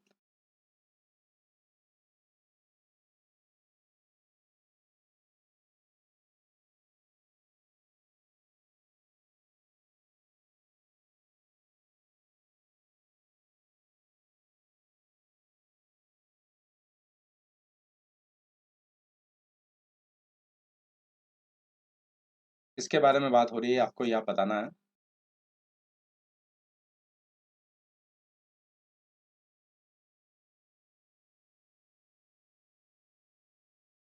तो राजस्थान के अधिकांश भाग पर गुप्त वंश का आधिपत्य स्थापित करने वाला शासक जो है चंद्रगुप्त द्वितीय, ये सेकंड है, चंद्रगुप्त द्वितीय।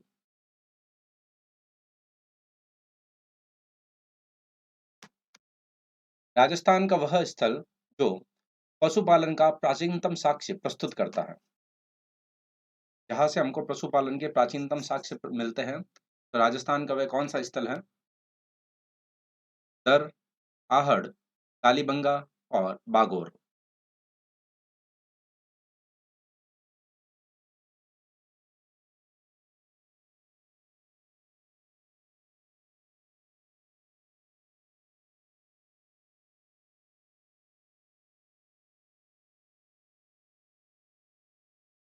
तो राजस्थान का वह स्थल जो पशुपालन का प्राचीनतम साक्ष्य प्रस्तुत करता है। बिल्कुल, यहाँ पर डी जो आंसर दे रहे हैं बागोर, और मुझे आप कमेंट सेक्शन में ये भी बता दीजिए कि बागोर जो है राजस्थान में वर्तमान में कौन से जिले में स्थित है। महाजनपदों में से राजस्थान में स्थित महाजनपद, महाजनपदों में से राजस्थान में स्थित महाजनपद कौन सा रहा है? मत्स्य, अवंती, ए और बी दोनों, और मगध। बिल्कुल, बागोर जो है आपका भीलवाड़ा में रहा।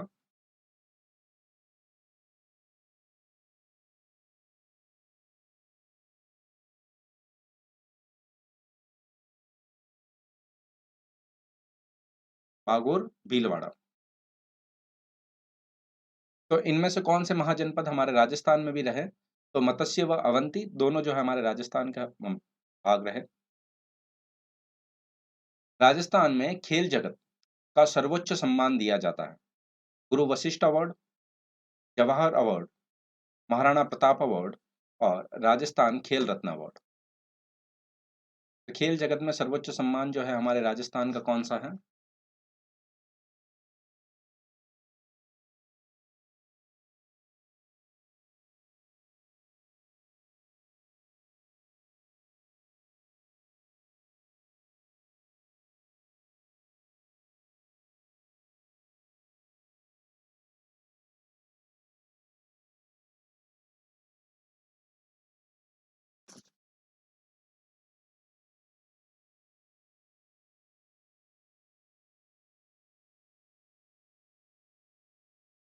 तो यहाँ पर सर्वोच्च सम्मान कौन सा दिया जाता है? तो सर्वोच्च सम्मान की अगर यहाँ पर बात करें तो राजस्थान खेल रत्न अवार्ड, डी जो है हमारा यहाँ पर सही आंसर होगा।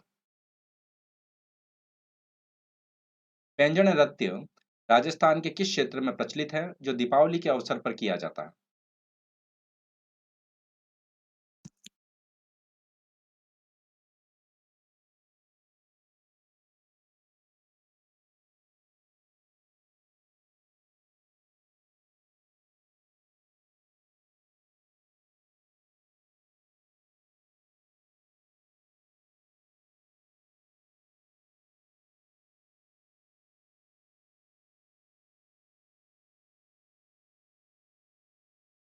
अवंती की अगर हम यहाँ पर बात करें, अवंती आपको जो है संपूर्ण जो हमारा पूर्वी राजस्थान जो क्षेत्र है, उसमें मिलेगा। और पेंजण नृत्य की अगर हम यहाँ पर बात करें, तो पेंजण नृत्य जो है हमारा बागड़ क्षेत्र, डी हमारा सही आंसर हो जाएगा यहाँ पर। निम्नलिखित में से कौन से उत्सव का आयोजन बूंदी में होता है? इनमें से वे कौन सा उत्सव है जिसका आयोजन बूंदी में होता है? ग्रीष्मोत्सव, गणगौर, कजली तीजोत्सव और वैलून उत्सव।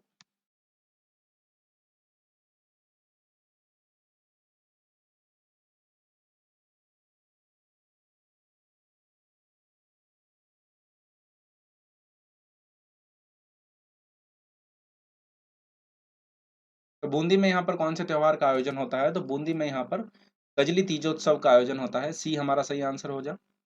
कजली तीज भाद्रपद कृष्ण तृतीया को मनाई जाती है।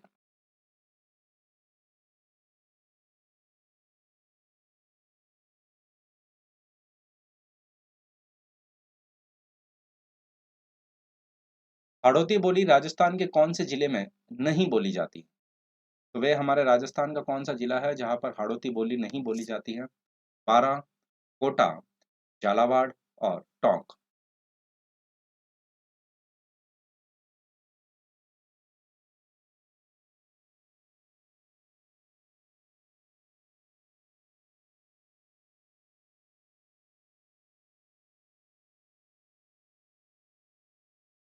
तो हाड़ौती बोली राजस्थान के कौन से क्षेत्र में नहीं बोली जाती है? तो ये आपको पता है, हाड़ौती बोली की अगर हम यहाँ पर बात करें तो कोटा, बारा, बूंदी और झालावाड़ हाड़ौती क्षेत्र है, तो वहां पर टोंक में नहीं बोली जाएगी। तो टोंक हमारा यहाँ पर सही आंसर हो जाएगा। कोटा, बारा, बूंदी और झालावाड़ जो है हमारा सही आंसर हो जाएगा।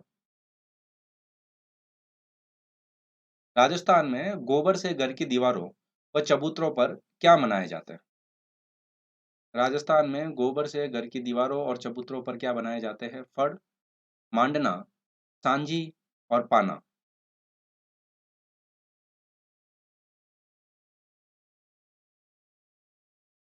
गोबर से और घर घर की दीवारों और चबूतरों पर क्या बनाए जाते हैं?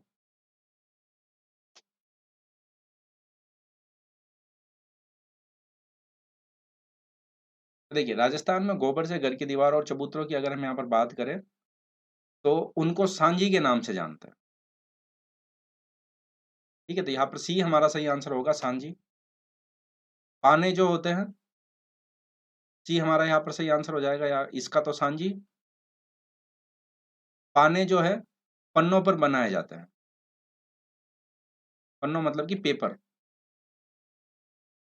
ठीक है, तो यहाँ पर गोबर से जो है, इस प्रश्न का आंसर तो होगा हमारा सांझी। ठीक है, इस प्रश्न का सी आंसर हमारा सही आंसर होगा। कृष्ण भक्त मीराबाई का मंदिर राजस्थान में कहाँ पर है? तो राजस्थान में वह कौन सा स्थान है जहां पर कृष्ण भक्त मीराबाई का मंदिर मिलता है? झालावाड़, मेड़ता, जोधपुर और पुष्कर।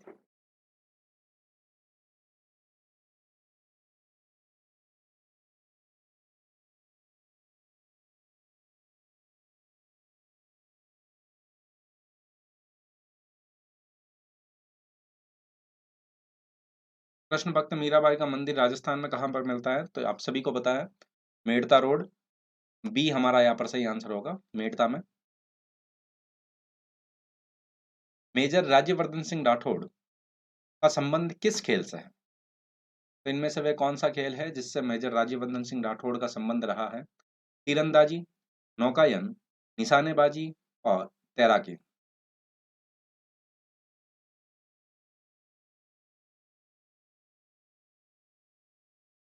और जितने भी यहाँ पर जुड़े हैं, आप सभी का स्वागत है।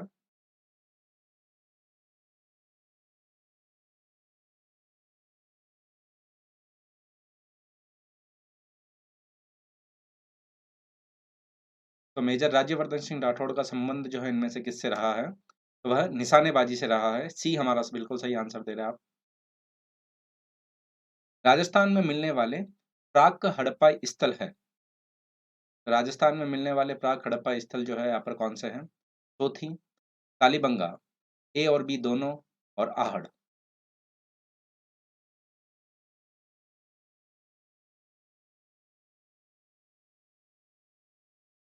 तो राजस्थान में मिलने वाले प्राक हड़प्पा स्थल जो है कौन से हैं?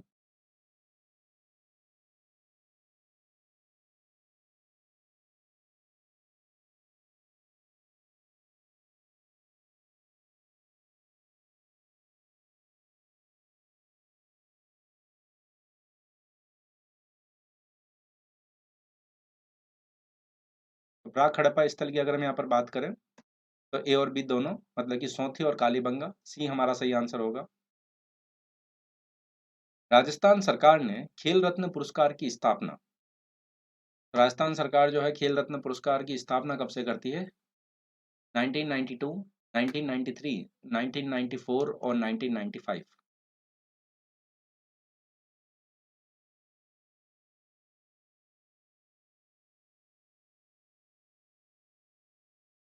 खेल रत्न पुरस्कार की स्थापना यहाँ पर राजस्थान सरकार कब से करती है?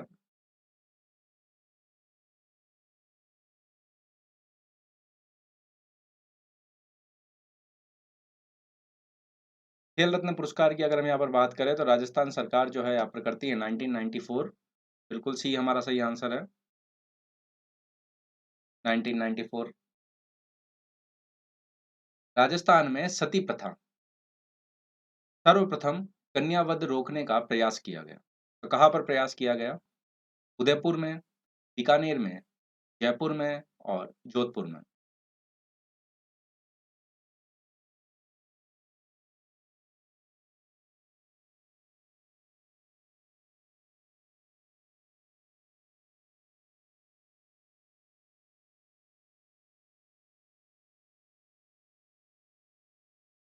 सती प्रथा सर्वप्रथम कन्यावध रोकने का प्रयास जो है यहाँ पर किस स्थान पर किया गया? तो उसकी अगर हम यहाँ पर बात करें तो ये किया जाता है जयपुर में।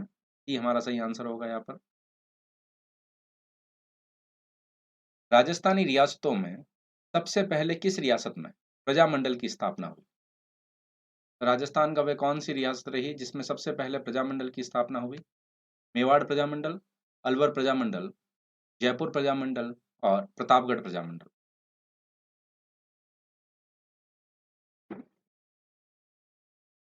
तो राजस्थानी रियासतों में सर्वप्रथम किस रियासत में प्रजामंडल की स्थापना हुई?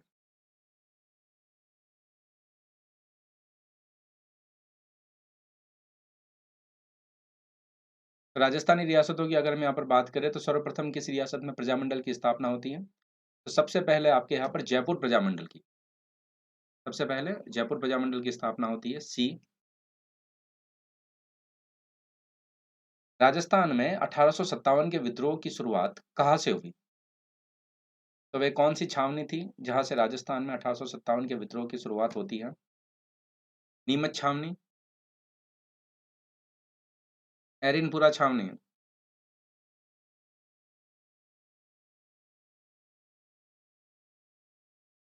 देवली छावनी और नसीराबाद छावनी।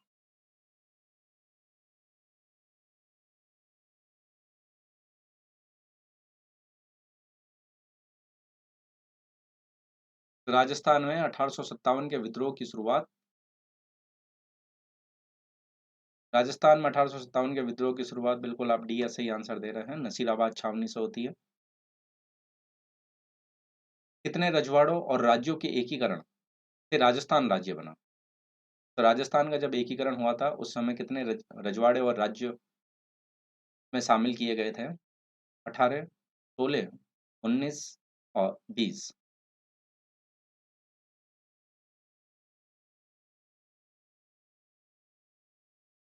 कितने रजवाड़ों और राज्यों के एकीकरण से राजस्थान राज्य बना?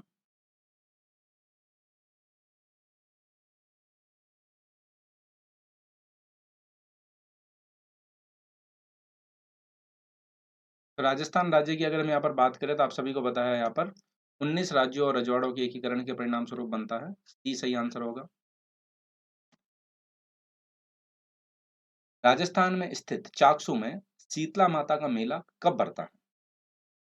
तो राजस्थान में स्थित चाकसू जो है वहां पर शीतला माता का मेला कब बढ़ता है? वैशाख पूर्णिमा को, वैशाख शुक्ल तृतीया, वैशाख शुक्ल द्वितीया और वैशाख कृष्ण अष्टमी।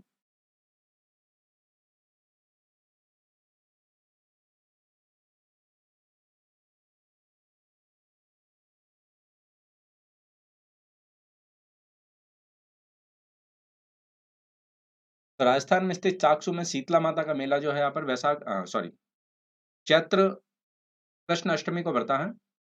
डी हमारा यहाँ पर सही आंसर होगा, चैत्र कृष्ण अष्टमी। वीर भगत समाज किसने स्थापित किया? तो इनमें से वे कौन थे जिन्होंने वीर भगत समाज जो है स्थापित किया? गोकुलदास आसावा, विजय सिंह पथिक, जोरावर सिंह बारठ और मास्टर आदितेंद्र।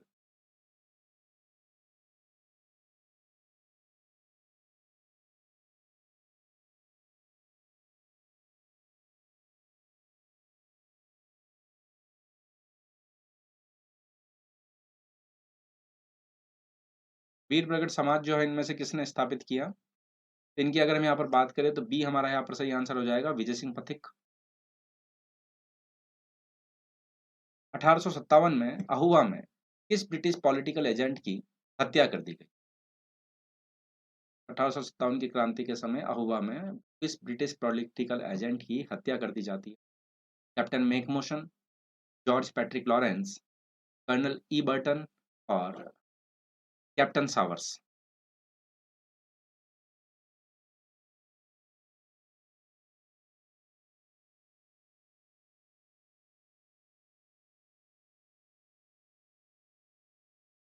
तो यहाँ पर किसके बारे में बात हो रही है ये आपको बताना है। 1857 में अहुआ में किस ब्रिटिश पॉलिटिकल एजेंट की हत्या कर दी गई? तो यहाँ पर हत्या कर दी जाती है कैप्टन मैकमोशन की। एक नंबर ऑप्शन सही आंसर होगा। राजस्थान की सीमा कितने राज्यों के साथ में स्पर्श करती है?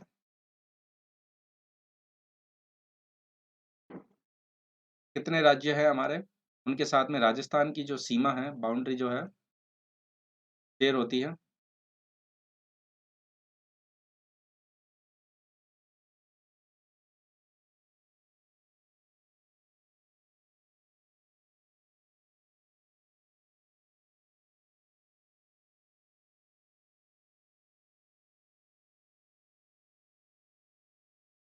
तो कितने राज्यों के साथ में स्पर्श होती है? 5 राज्यों के साथ में स्पर्श होती है, बिल्कुल सही बात है। 5 राज्य भी आपको पता होंगे। पंजाब, हरियाणा, यूपी, एमपी और गुजरात। ठीक है, तो ये आप ज़रूर ध्यान रखिए, ये 5 राज्य है हमारा। उत्तर से दक्षिण की ओर जो है मैंने इन क्रम को बताया है। राजस्थान में कितने जिलों की सीमाएँ पाकिस्तान के साथ में स्पर्श करती हैं? तो हमारे राजस्थान के कितने जिले हैं जिनकी सीमा पाकिस्तान के साथ में स्पर्श करती है? 3 जिले, 4 जिले, 5 जिले व 6 जिले।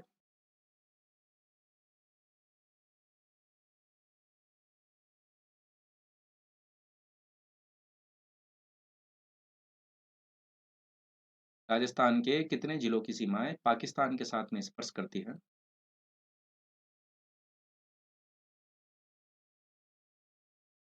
तो पाकिस्तान के साथ में स्पर्श करती है यहाँ पर 4 जिलों की सीमाएँ।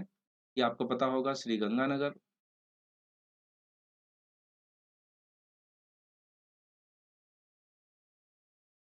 बीकानेर, जैसलमेर और बाड़मेर। 4 जिलों की सीमाएँ हैं, ये आप ज़रूर ध्यान रखिए। निम्नलिखित राज्यों में से कौन से उत्तर प्रदेश के सीमावर्ती हैं? तो यूपी के साथ में कौन से राज्य जो है सीमा लगाते हैं? पंजाब, राजस्थान, छत्तीसगढ़ व झारखंड।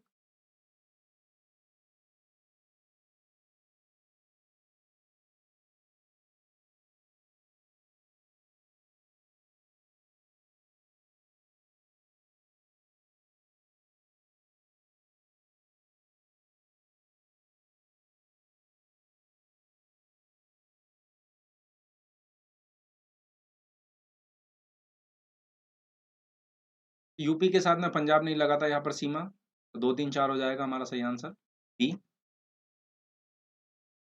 राष्ट्रीय राजधानी क्षेत्र में सम्मिलित नहीं है। तो वे कौन सा क्षेत्र है जो सम्मिलित नहीं है? हरियाणा का भाग, पंजाब का भाग, राजस्थान का भाग और उत्तर प्रदेश का भाग। राष्ट्रीय राजधानी क्षेत्र में शामिल नहीं है, तो वे कौन सा भाग है जो शामिल नहीं है?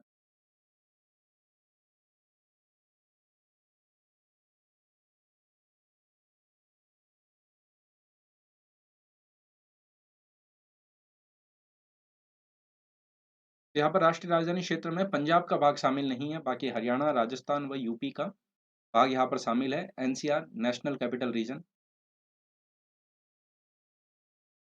भारत के किस राज्य का समुद्री तट सर्वाधिक है, मतलब कि सबसे अधिक लंबा है, वह कौन सा राज्य है हमारा? आंध्र प्रदेश, महाराष्ट्र, गुजरात व तमिलनाडु।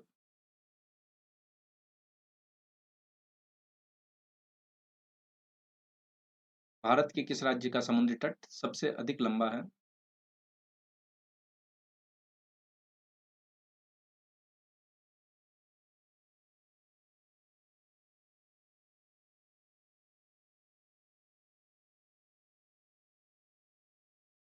तो यहाँ पर गुजरात का जो समुद्री तट है वह हमारा सबसे अधिक लंबा, बिल्कुल सी आप सही आंसर दे रहे हैं।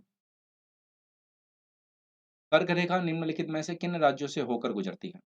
तो भारत के वे कौन कौन से राज्य हैं जहां से कर्क रेखा होकर गुजरती है?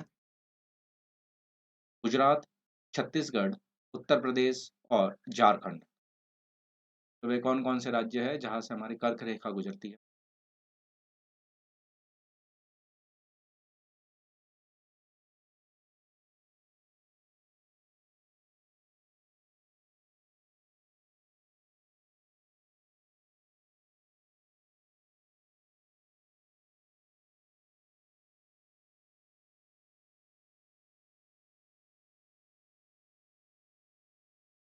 तो कर्क रेखा की अगर हम यहाँ पर बात करें तो गुजरात है, छत्तीसगढ़ है और झारखंड, मतलब कि ए हमारा बिल्कुल यहाँ पर सही आंसर हो जाएगा।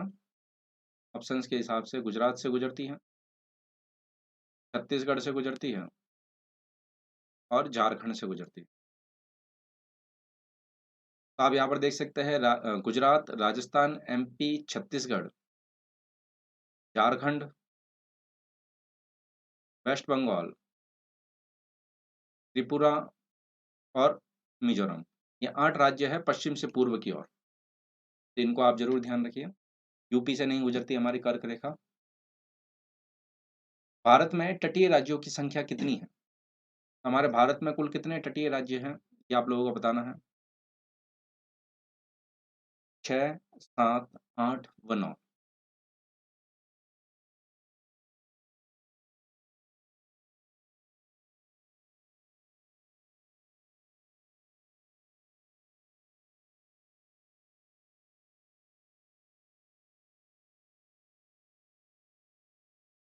भारत में तटीय राज्यों की संख्या कितनी है? तो तटीय राज्यों की संख्या की अगर हम यहाँ पर बात करें, बिल्कुल डी, 9 है हमारे भारत में तटीय राज्य। तटीय राज्यों के बारे में अगर हम यहाँ पर देखें,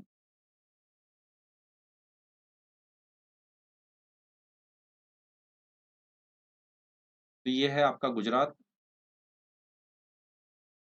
महाराष्ट्र, गोवा, फिर कर्नाटक, केरला, तमिलनाडु, आंध्र, ओडिशा और वेस्ट बंगाल। ये 9 हमारे तटीय राज्य हैं, तो इनको आप ज़रूर ध्यान रखिए। और जितने भी यहाँ पर जुड़े हैं, आप सभी का स्वागत है क्लास में।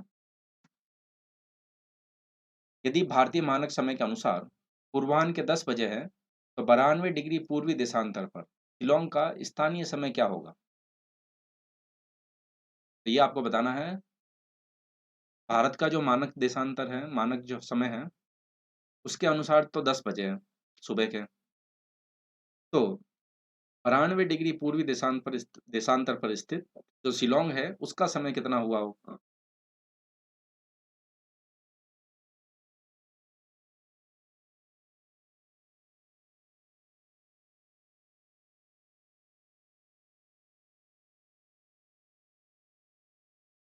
तो उसकी अगर हम यहाँ पर बात करें कितना हुआ होगा, तो ये बी 10:38 जो है पूर्वाह्न हुआ होगा। वो कैसे हुआ होगा, तो देखिए, इंडियन स्टैंडर्ड टाइम की अगर हम यहाँ पर बात करें तो 82.5 डिग्री ईस्ट है। और अब पूछा गया है 90 डिग्री ईस्ट पर, तो पहली चीज तो ये इससे आगे ही होगा। अब इन दोनों में कितने का डिफरेंस हो गया? इन दोनों में डिफरेंस हो गया 9.5। नहीं, सॉरी, इन दोनों की अगर डिफरेंस की अगर हम यहाँ पर बात करें तो वो हो गया आपका 7 पॉइंट,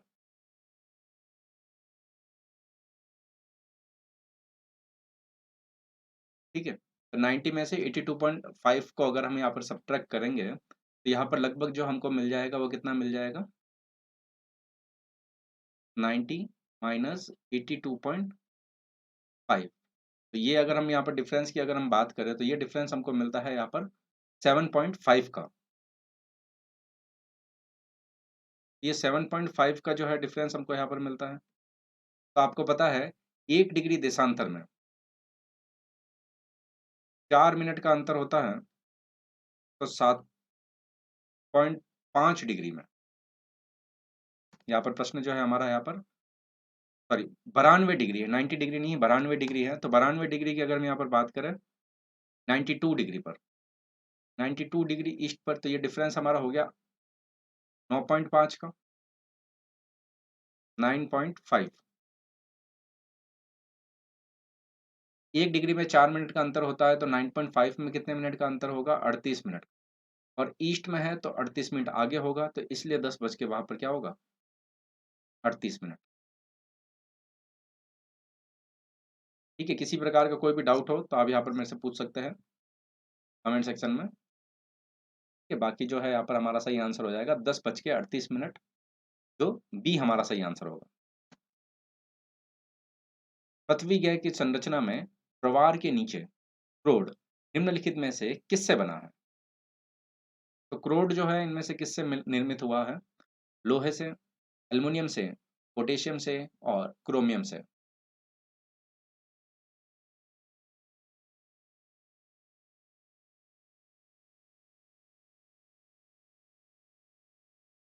पृथ्वी ग्रह की संरचना में प्रवार के नीचे क्रोड निम्नलिखित में से किससे बना है? तो सियाल, सीमा व नीफे। नीफे की अगर हम यहाँ पर बात करें तो प्रवाल के नीचे क्रोड जो है हमको नीफे, निकल व फेरस, तो लोहे से बना है। ये हमारा यहाँ पर सही आंसर हो जाएगा। निम्नलिखित में से कौन सा एक वलित पर्वत है? तो इनमें से कौन सा एक वलित पर्वत है? मोड़दार पर्वत के नाम से भी जानते हैं इसको हम,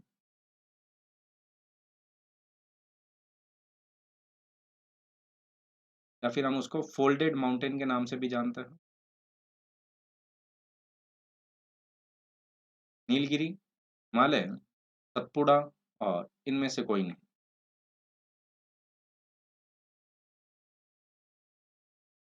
तो कौन सा एक वलित पर्वत है? तो वलित पर्वत की अगर हम यहाँ पर बात करें तो हिमालय एक मोड़दार पर्वत है, वलित पर्वत है। पठारी क्षेत्रों में विश्व की कितनी प्रतिशत जनसंख्या निवास करती है? जो हमारे पठार हैं उनमें विश्व के कितनी प्रतिशत जनसंख्या का निवास है? 4%, 6%, 9% व 50%।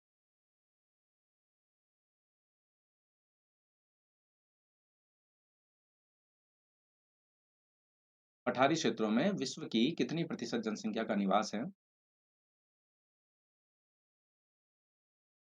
तो पठारी क्षेत्र की अगर हम यहाँ पर बात करें तो पठारी क्षेत्रों में विश्व की 9% जनसंख्या का निवास है। ये सही आंसर होगा हमारा 9%। भूकंप में धरातलीय तरंगे होती है, तो वे कौन सी तरंगे हैं जिनको हम धरातलीय तरंगों के नाम से भी जानते हैं? प्राथमिक तरंगे, गौण तरंगे मतलब कि सेकेंडरी, ये आपकी हो जाएगी P wave, P wave, P wave, S wave और L wave. Primary waves, secondary waves और एल वेव्स। तो धरातलीय तरंगों की अगर हम यहाँ पर बात करें तो ये हो जाएगी हमारी एल वेव्स। सी हमारा यहाँ पर सही आंसर होगा। लव तरंगों के नाम से भी इनको जाना जाता है क्योंकि इनकी खोज जो है यहाँ पर लव नामक वैज्ञानिक ने की। निम्नलिखित नदियों में से राजस्थान में कौन सी रुंडित सरिता कहलाती है? राजस्थान की वे कौन सी नदी है जिसे हम रुंडित सरिता के नाम से जानते हैं? वाकल, खारी, बाणगंगा और कोठारी।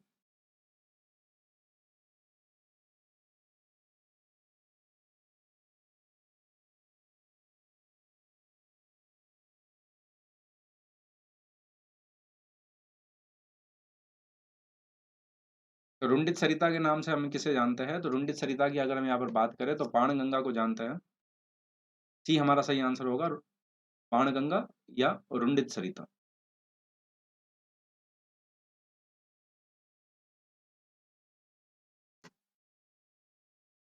वह नदी जो राजस्थान में दक्षिण से प्रवेश करने के उपरांत पश्चिम की ओर बहती है और पुनः दक्षिण की ओर मुड़ जाती है। तो वह कौन सी नदी है जो राजस्थान में दक्षिण से प्रवेश करने के पश्चात पश्चिम दिशा की ओर बहती है और पुनः दक्षिण की ओर मुड़ जाती है? दक्षिण से प्रवेश करी, पश्चिम की ओर बही और पुनः दक्षिण की ओर मुड़ गई। इस तरीके से वह कौन सी नदी है?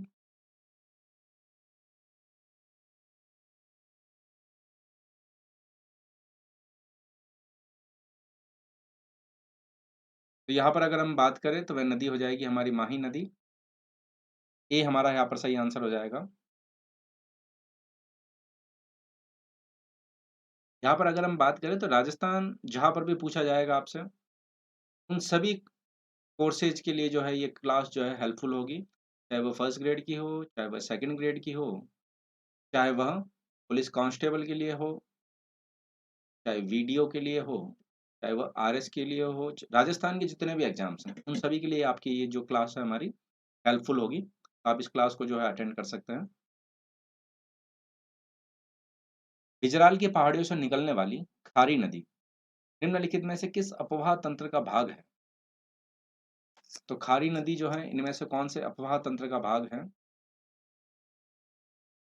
बंगाल की खाड़ी, अरब सागरीय अपवाह, अनिश्चित अपवाह और आंतरिक अपवाह।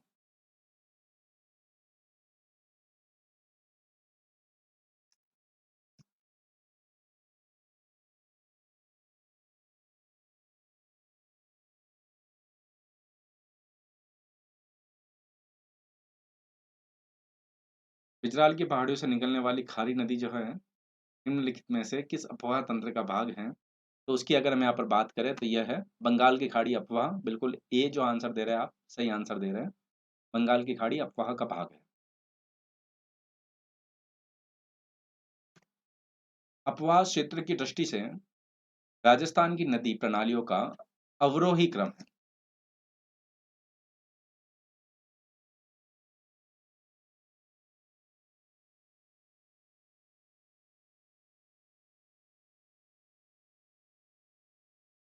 तो अपवाह क्षेत्र की दृष्टि से राजस्थान की नदी प्रणालियों का सही अवरोही क्रम जो है कौन सा है?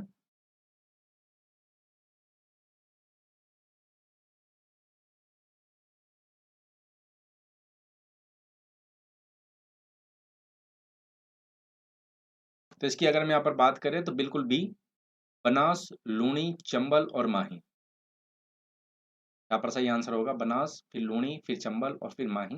ये उनका अवरोही क्रम होगा अफवाह की दृष्टि से। निम्नलिखित में से कौन सा सुमेलित नहीं है? तो इनमें से कौन सा सुमेलित नहीं है वो बताना है। माही, जाखम, लूणी, सुकड़ी, बनास, मेज, चंबल और पार्वती।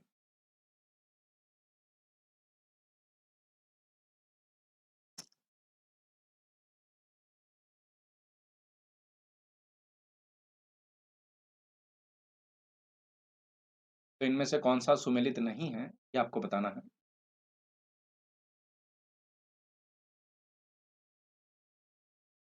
तो सुमेलित नहीं की अगर हम यहाँ पर बात करें तो कौन सा सुमेलित नहीं है? तो बनास और मेज जो है हमारा यहाँ पर सुमेलित नहीं है। बनास की सहायक नदी नहीं है मेज। सांबर झील में नहीं गिरने वाली नदी तो कौन सी नदी है यहाँ पर जो सांबर झील में नहीं गिरती हैं? मेंथा, कांतली, खंडेला, खंडेल या खंडेला।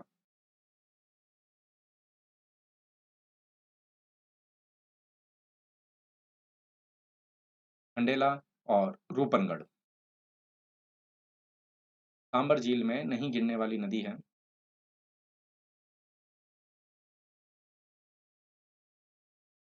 सांबर झील में नहीं गिरने वाली नदी की अगर हम यहाँ पर बात करें तो कांतली नदी है। बाकी रूपनगढ़ है, मेंथा है, खारी है, खंडेला है, ये सारी नदियां जो है सांबर झील में जल को लेकर आती हैं। बिल्कुल स्टार्ट करेंगे जी, जरूर स्टार्ट करेंगे। नई क्लास। अनास एराव सोम जिस नदी की सहायक नदी है वह कौन सी है? तो अनास, एराव और सोम जो है कौन सी नदी की सहायक नदियां हैं? माही, बनास, साबरमती और काली सिंध।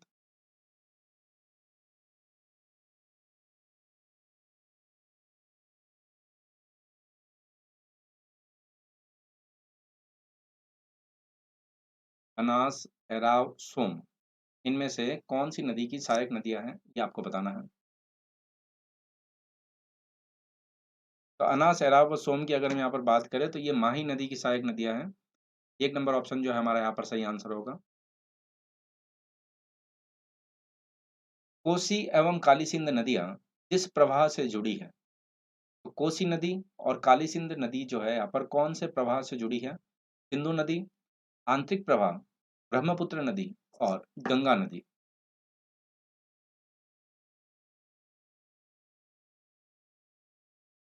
कोसी और काली सिंध यहाँ पर कौन से अपवाह तंत्र से जुड़ी हुई है?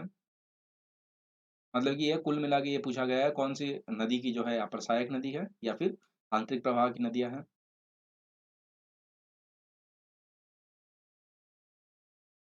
तो कोसी और काली सिंध की अगर हम यहाँ पर बात करें तो ये गंगा नदी की अपवाह तंत्र से जुड़ी है। काली सिंध आप लोगों को पता है चंबल की सहायक नदी है।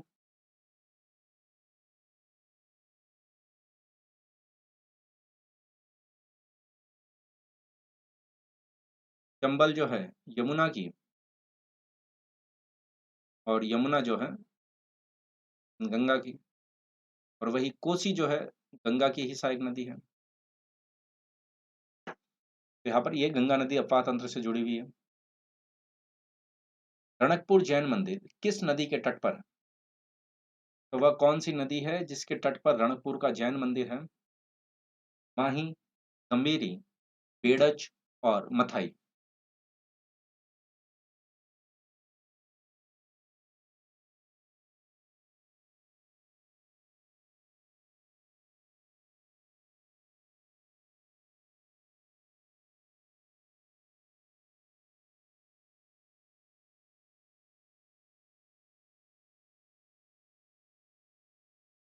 रणकपुर का जैन मंदिर कौन सी नदी के तट पर है? बिल्कुल डी आप सही आंसर दे रहे हैं। मथाई नदी के तट पर हमको मिलता है रणकपुर का जैन मंदिर।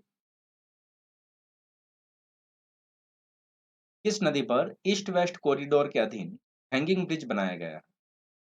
राजस्थान की वह कौन सी नदी है जिस पर ईस्ट वेस्ट कॉरिडोर के अधीन हैंगिंग ब्रिज है? बनास नदी, चंबल नदी, काली सिंध नदी और लूणी नदी।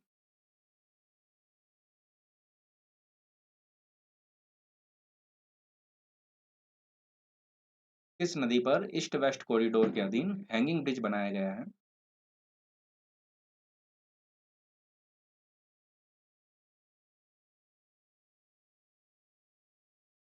तो हैंगिंग ब्रिज जो है यहाँ पर चंबल नदी पर है। डी बिल्कुल आप सही आंसर दे रहे हैं, या दो नंबर ऑप्शन जो आंसर दे रहे हैं। हैंगिंग ब्रिज चंबल नदी पर। कांठल की गंगा और कामधेनु के नाम से प्रसिद्ध नदियों के लिए सही युग्म कौन सा है? तो किस नदी को कांठल की गंगा के नाम से जानते हैं और कौन सी नदी को कामधेनु के नाम से जानते हैं? बनास और काली सिंध, लूणी और परबन, जोजरी व बाणगंगा, माही व चंबल।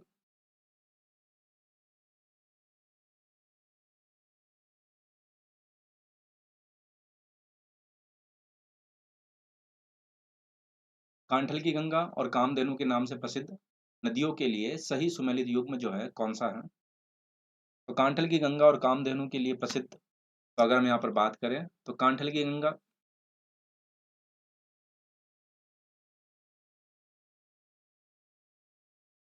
और वही चंबल को जो है कामधेनु के नाम से जानता है। निम्नलिखित में से किस जिले से चंबल नदी नहीं गुजरती है? नमस्कार जी, जितने भी यहाँ पर जुड़े हैं आप सभी का स्वागत है। तो यहाँ पर वह कौन सी नदी है, जिला है जहाँ से चंबल नदी नहीं गुजरती है? चित्तौड़गढ़, कोटा और झालावाड़। डी जो है इनमें से कोई नहीं।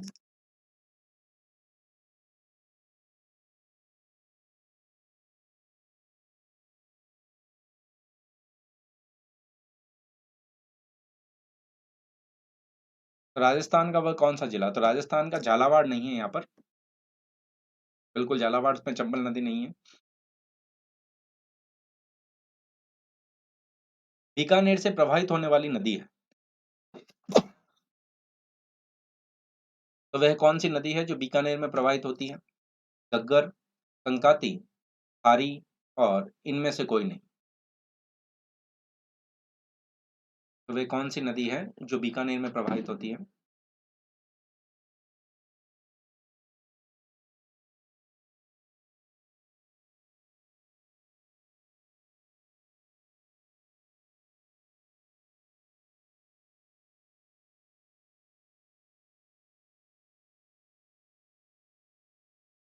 तो बीकानेर से प्रवाहित होने वाली नदी की अगर हम यहाँ पर बात करें तो बीकानेर में कोई भी नदी नहीं है, तो डी हमारा यहाँ पर सही आंसर होगा। मानस वाकल नदी का उद्गम स्थल है। तो इनमें से मानस वाकल नदी का उद्गम स्थल जो है कौन-सा है?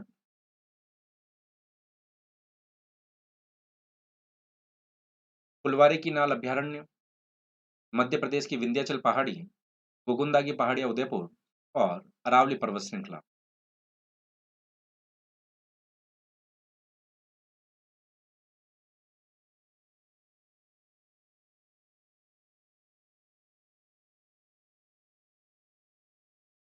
मानस वाकल नदी का उद्गम स्थल इनमें से कौन-सा है? तो उसकी अगर हम यहाँ पर बात करें तो गोगुंदा की पहाड़ियाँ उदयपुर, सी हमारा यहाँ पर सही आंसर होगा।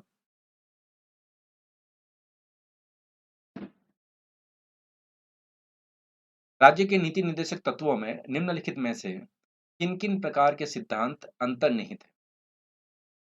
आर्थिक सिद्धांत, प्रशासनिक सिद्धांत, सामाजिक सिद्धांत और ये सभी।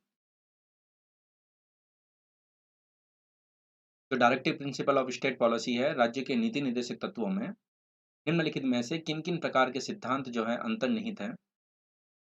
आर्थिक सिद्धांत, प्रशासनिक सिद्धांत, सामाजिक सिद्धांत और ये सभी।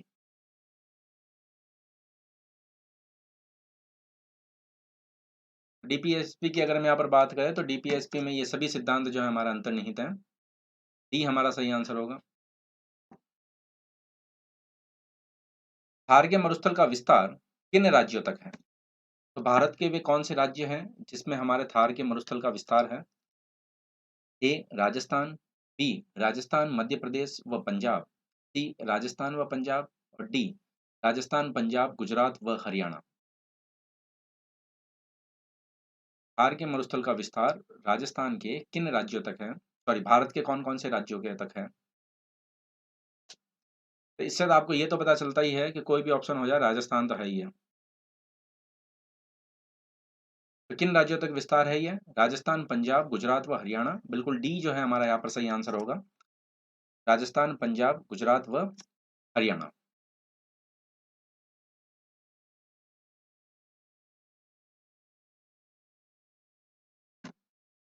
तो आज की क्लास में जो हम इतने प्रश्नों को करेंगे।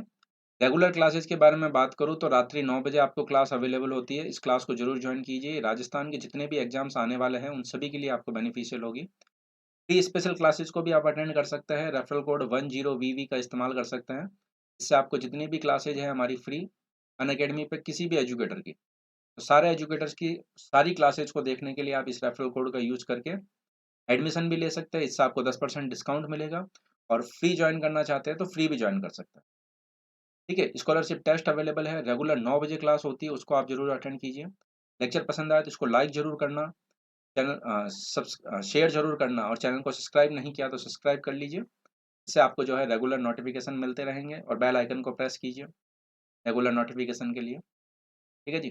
तो थैंक यू सो मच।